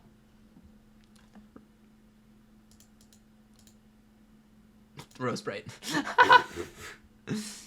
See, scatter window portals like these around the various battle sites. Yo, did you loot my house or something? Please don't interrupt. Transportalizers will work too, if you can get them all hooked up right. This is definitely busy work, but it's also really important, so I think we need someone competent in charge of this. I think I can handle that. Yeah? Yes. I'm quite mobile in this new form. Also, I think my abilities will help with forecasting this optimal network layout, along with helping Jane coordinate her routes during battle. Plus, I have to admit, I kind of relish the idea of being a less relevant party member, particularly since I think it is inherently true now. Okay, Rose Sprite, that's great. You can volunteer for that job if you want, but let's not get ahead of ourselves. We'll be divvying up the roles momentarily, but cool. We have you down for that. Again, it's critical. The whole party will need to defend Crocker's life at all costs. She can't get sucked into any combat. If she dies, you could all be fucked. Be sure to fill her in on the logistics whenever Arqueus has finished deprogramming her. Everyone got it? Awesome. Since that pretty thoroughly covers all the full tactical situation, we can move on to the real strategizing. Now we can assign combat roles. Vriska, wait. Before you go on, I just wanted to say I'm really impressed with your strategic analysis so far. You really seem to be all over this. I wouldn't even know where to begin figuring out all this stuff. Anyway, I'm glad we have you back on our side. Aw, thanks, John. Just thought I'd say, I didn't want you to go through all this stuff for us and thinking it was going unappreciated. Anyway, please continue. You got it. Now it's time to divide everyone into teams. Let's go down to the list of foes and assign party members to each battle. Once again, starting from the top. This is actually super cool hearing about a battle plan. It is very interesting because we've never gotten this before because usually it just happens. Yeah, well, this is building up a battle, though. Oh, yeah, But it's going to be fucking crazy. Mm-hmm. You know? It might even be like the finale, you know? Yeah, isn't that like... Well, I'm assuming that's probably what Escalade is or whatever that last flash is. I remember getting it in my recommended. Didn't watch it. Yeah. But it was like something like that. Yeah, it was Escalade, and somebody was like, "Oh, don't go near that. That's the finale." And I'm like, "Okay, don't pull on good me to know." where you accidentally watch the finale first. Yeah, I know. Yeah, but and it's like 15 minutes long. Like it's like Cascade level. So we do know that because of YouTube suggestions. It's the commenters. I swear, it's not my fault. But if we get a fucking 15-minute straight out brawl, holy shit, Jay. That'd be pretty cool. Okay. The Candace. We'll need a team to raid Durst again, but this time for all the marbles. And remember, the raid has to start before the rest of the action to keep her from getting the upper hand. And the party has to be at least good enough, if not defeat her, keep her busy for a long time. So who wants a piece of the Sea Witch? Me. All right, I got 2 takers from the lawn camp. We'll need more to go. Who else? I'll go. You're sure, John? I think so. From what you said, it sounds like this is the most important battle. If we don't keep her busy, everything can get messed up. I think I'd be good at that. I can use all my windy powers for distractions and such. Also, like the retcon stuff, he doesn't need to go back in time. He can just move somewhere, you know? Yep. Okay, you're with the Lalans then. Make it count. I may as well go too. It would be a shame if the party defeating the woman who terrorized our planet for ages had no representation for our species. Shame or not, I'm afraid that won't work, Anaya. Why not? You can't join the party. Well, not yet, at least. There's another critical role which you specifically need to play first. We can't risk losing you in battle until it's complete. What is it? I'll explain later, after the teams are set. Also, something that I didn't even think about until now is how Rosebright must feel seeing Kanaya. Ooh, yeah, that's probably... Because she watched her die. Yeah, I don't think it's gonna get, like, brought up, but yeah, that would probably suck. Yeah. Okay, let's say Team Candace is good enough for now. With John, Rose, and Roxy. Next foe, Dogjack. Like I said, we're banking on the Prospity and keeping him busy, so he's not an immediate battle priority. But one doesn't need a team from him right now. But as I mentioned, in the event Jade wakes up for some reason, she should be reserved exclusively for this fight. That means someone needs to tell her, if not in person, then in some other way. Perhaps leave a reminder for her. Maybe tied to her finger or something. Oh god, that's a... That's a callback to like way to Act back. 3 when we met Jade. Yep. Others can join the fight against him if need be, once their targets have been dealt with. Until then, better to let the heavy hitters keep them in check. Okay, Lord Jack. Next Lord Jack. Who wants dibs on this guy? Yes, that's me. You know, I should probably actually be writing this down, shouldn't I? I'll write it down in editing, just so I don't waste time. Alright. Okay, Dave. There are all these rumors swirling around that I've got to beat LE some anyway, which is probably bogus, but whatever. Killing this guy at least would be the next best thing, right? So maybe if I do that, I could, like, put the prophecy to rest. That logic sounds reasonable to me. For what it's worth, I never bought into the idea that you were supposed to be the one to kill Lord English anyway. So, that's one down. Who else? Okay, why not? You sure, Teresa? You're not immortal, remember, and this one's gonna be tough. You said we need good fighters to go at this guy, and I think I'm pretty decent, at least at stabbing things, so I'll go. Besides, someone has to witness Dave's heroism if he wants to be let off the hook for that prophecy. Hey, it's your decision. Anyone else? What about Dave Sproul? I heard he's supposed to be hot shit. Yeah, sure, that's fine if you're comfortable volunteering someone who isn't here for a deadly battle. It's cool if you want to do that. Dave, come on. As if it's not extremely likely he'd seek you out upon getting here anyway. Why don't we just pencil him into the team as probably? Just be sure to brief him on the whole situation when he gets here. Oh, God. Think you can handle that, Dave? Oh, great. Okay, great. Which reminds me, what about you, Arqueus? How do you want to fit into that? Do you want to be Arqueus? Because I've been talking a lot. I haven't quite decided yet. I'm going to crunch some numbers into this vast combat matrix I just compiled now in the micro blink of a nanosecond to deduce the optimal strategic appropriation of my assets, i.e. muscles. Joining real Dave in battle is semi-tempting, but I do not wish to horn in on real Dirk's shit. Instead, I would prefer to blaze my own trail with my own hooves. I also wanted to do something really important and heroic. I mean, aside from all the other stuff I have done like that, which is quite a lot, but something quite grandiose and perfectly unmistakable as a gesture turning the tide of a fortune for all of existence. This is what I have always desired. Well, this is to say, both halves of me once had such an ambivalent desire, which was compromised by our respective internalized conflict. But together, that desire is fully realized, no longer ambivalent. Nay, it is now fully ambivalent. Perhaps even univalent. I would like my gesture to shock everyone, and it would come from out of the blue, make virtually no sense, stun all involved, and have a lasting, profoundly unintelligible impact on all future and pseudo-future events. Does this answer your question? Oh, sorry. I was just really mesmerized by your incredible spiel. Let's say I absolutely agree with your philosophy on heroic action, wanting to do something important. In any case, you're in the right to do whatever the fuck you want. Just by dint of being awesome. End of story. Okay, next. Wait, does she know about the Felt members, or is that just for us? That might just be for us. And also Miss Paint. Miss Paint. Miss Paint. I missed Miss Paint. Miss Paint is poggers. Look at her. She's just vibing. I love it. All right. Oh, we'll need to just designate a team for RoboJack and his entourage. All right, full disclosure, this is where things get kind of stupid. Even talking about this guy and his crew is probably a waste of good tactical analysis, but the fact is he's going to be here, and you're going to have to deal with his bullshit. I strongly recommend the dregs of your party get stuck with the mop-up duty on this. Really, I'm kind of laughing already, oh man. I really wouldn't want to spoil too much fun for you guys, but no, I shouldn't. What? Okay, intelligence reports I have gathered, namely through a bit of time-hopping reconnaissance, suggest that RoboJack may, and I mean may, be in transit with a bunch of green time-traveling idiots in that oven. Don't quote me on that. Anyway, if true, none of these bozos are particularly powerful. They'll mainly just be a nuisance. So who wants to deal with them? Hey, kid. Yes, I'm talking to you again.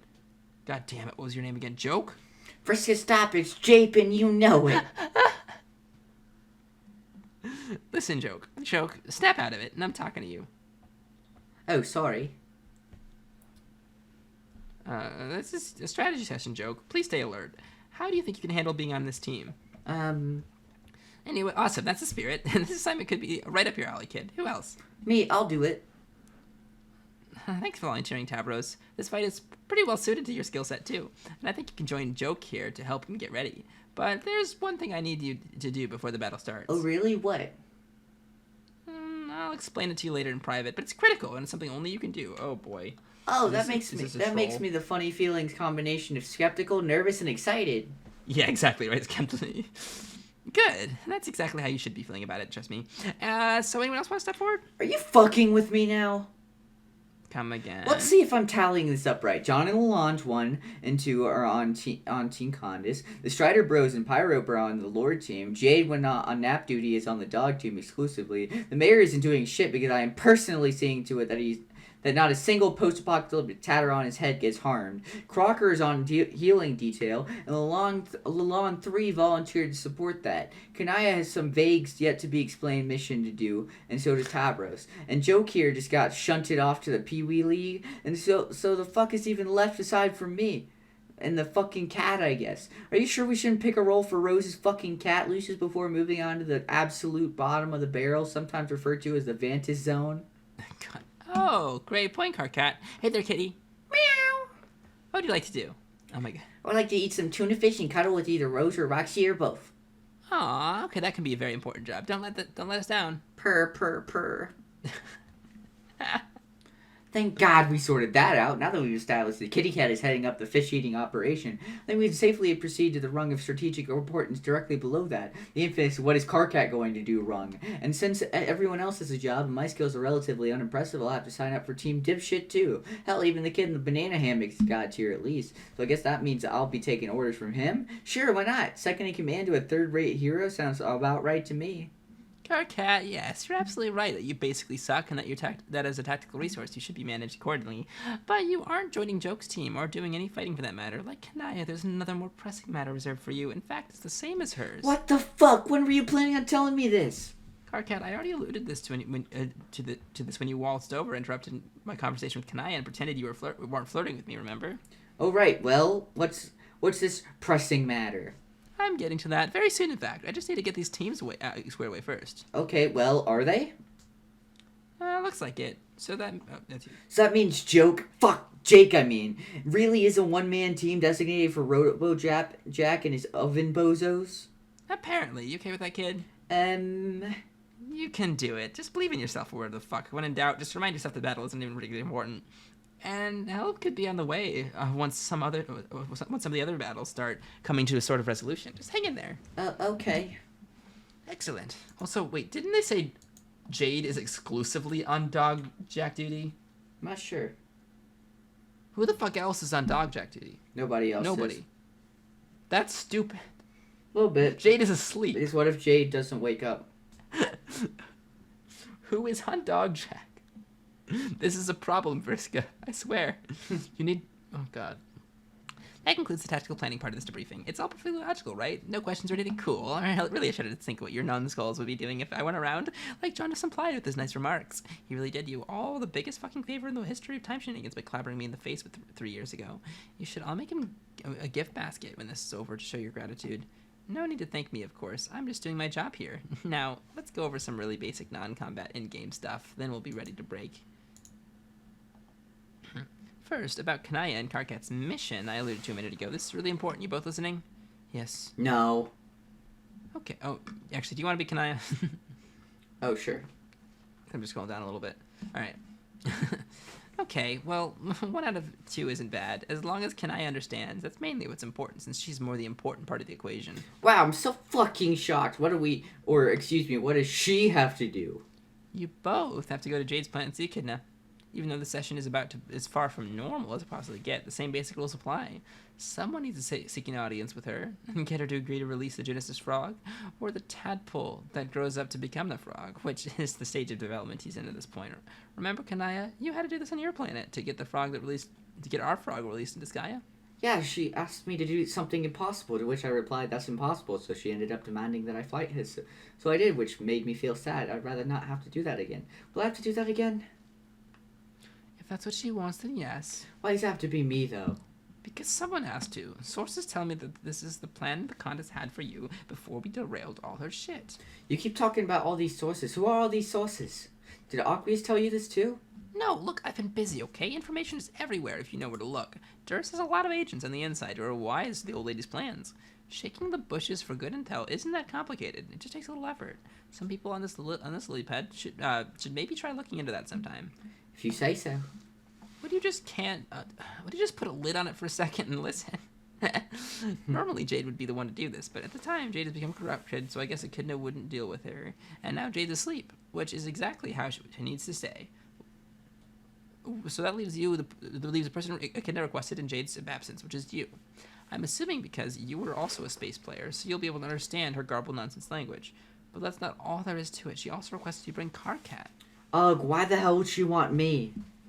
No idea. Denizens are mysterious. Maybe she just wants a night along or a blood player, or maybe just a bone to pick with you in particular.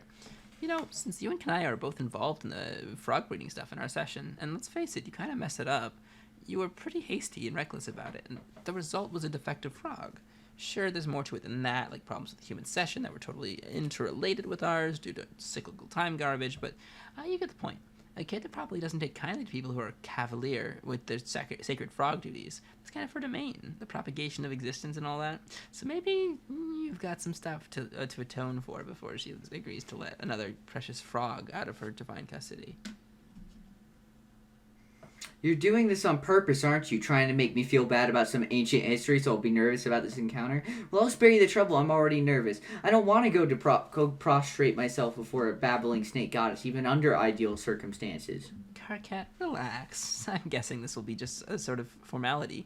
That's how things always struck me with her, like getting the blessing from a queen or some huge mythical matriarch before proceeding with some incredibly important event or claiming a cosmic reward. Or maybe you'll just have to kill her again. I don't see what difference it makes. Really, who knows what her purposes are?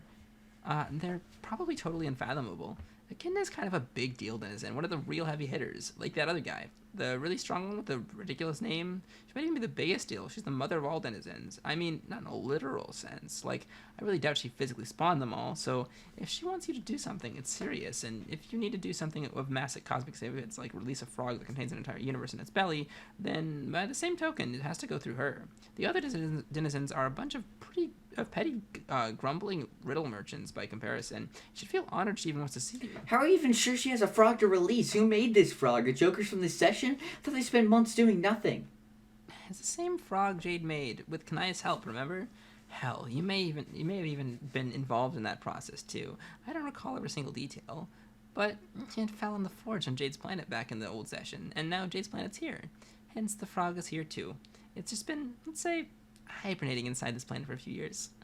A kid that kept it warm for us until we were ready, which is now. Okay, yeah, I remember now. So the Condis was going to make us do this originally? Why? Because her goal was pretty much the same as ours, to win this game and create a universe. The battle taking place here isn't over whether one will be created, it's over who gets to control it when it's made. Ideally, that should be us rather than genocidal fish dictator. In fact, we don't want anyone to control it. Nobody should control the universe. That's what bad guys try to do. We just want it to be a nice place to live and free of any controlling influence that will make life miserable for the people who live there. Having an attitude about the ultimate reward that differs from that in any way was just another thing that we fucked up in the first time around. So let's just be clear on what we're fighting for here. Got it? Yeah, you've made your point. Next item, Earth. When you enter the new universe, you're going to need a planet to live on. Why not just resettle the one you all grew up on?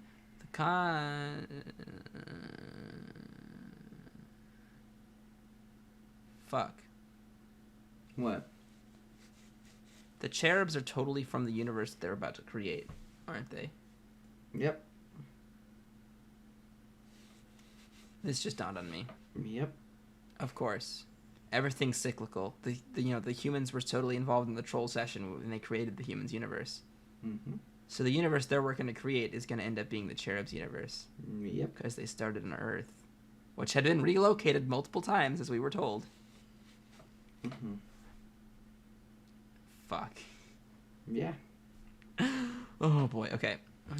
Why not just resettle on the one you all grew up on? Makana's kind of fucked it up, though. In your Scratch universe, she spent a few centuries getting it ready for neutral paradise. She flipped the whole thing, so when you got there, you'll have to skip ahead to some time far in the future where the oceans have receded. Should be livable by then. Hell, it may even be a pretty nice place. Here, John, take this. When the battle's over, make sure you give it to Jade. Nice, it's Earth trapped in an 8-ball. Can it be John? What is it? It's Earth. Remember how 3 years ago you told Teresi we needed your wallet, but you didn't have it? Well, in the time since, we talked about it a lot and figured this was most like the reason she told you to give it to us. Fucking caps log the fucking Earth. Jesus Christ, with a wallet. It wasn't a big deal, actually. We spent some time deciphering the code for your wallet. It took a little while, but there was a few lucky guesses in the code digits, but we eventually got there. Then I just used it to upgrade my much cooler 8-ball modus. You hacked my dad's wallet? Sure, like I said, we had some time on our hands. It is, after all, just a fucking wallet. It's not like it's some legendary item we got in a mythical dad quest. I mean, he did buy the thing somewhere, right? Yeah, I guess so. I don't know. I still think it's a pretty special thing. Nope, sorry to be the bearer of bad news. It's literally just a wallet. Anyway, before I did the scouting work of the session, I rode the meteor through the gate, watched it crash on Earth, and then just captured the whole damn thing and got out of there. No sweat. Presumably like Grimbark Jade was supposed to if she wasn't asleep.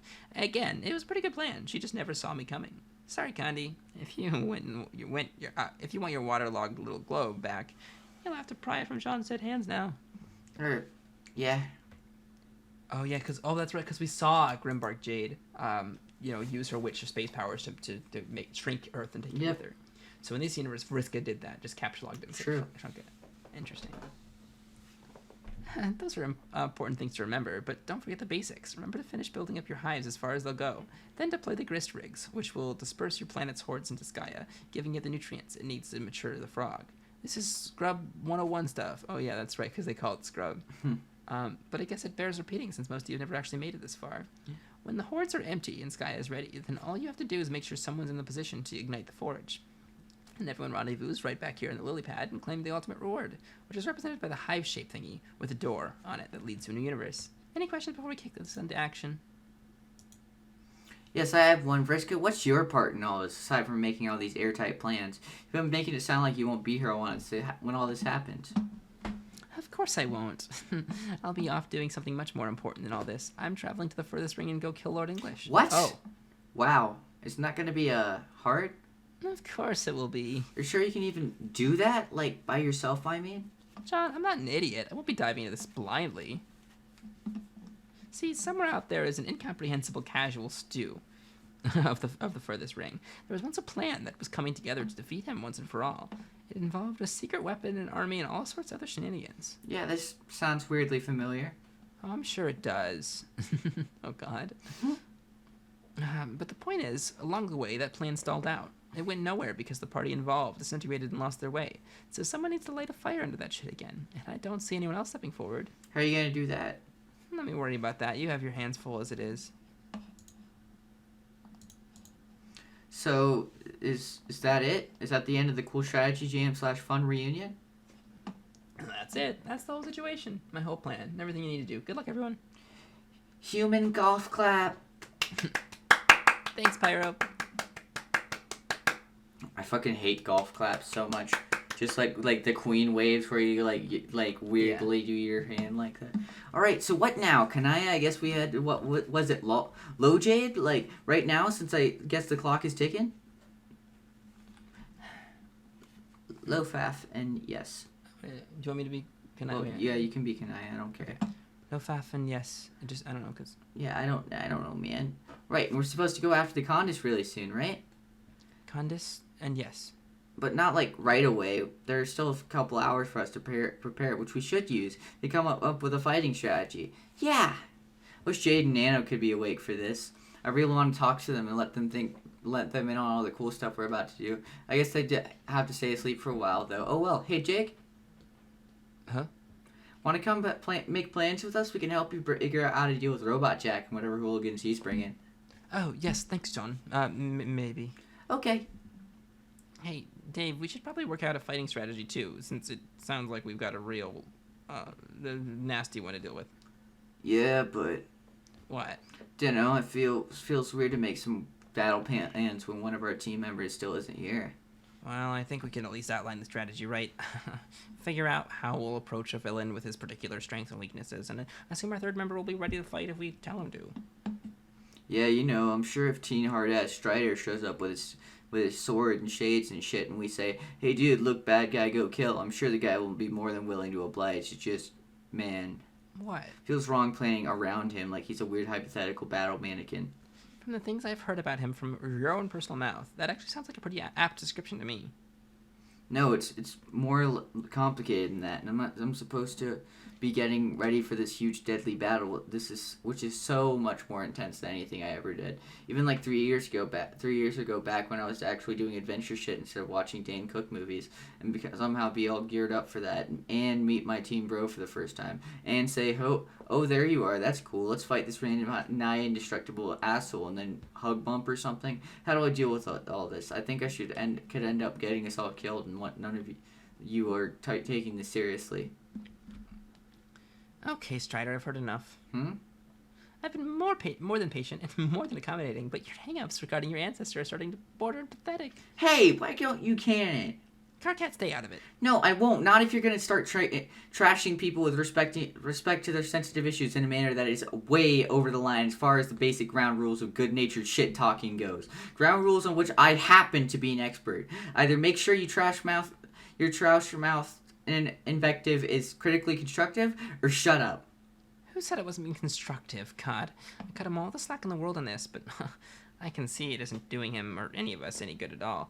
I can see I'm gonna have to expedite matters. Go figure, leave it all to Vriska once again. What the fuck are you even going to do? I told you.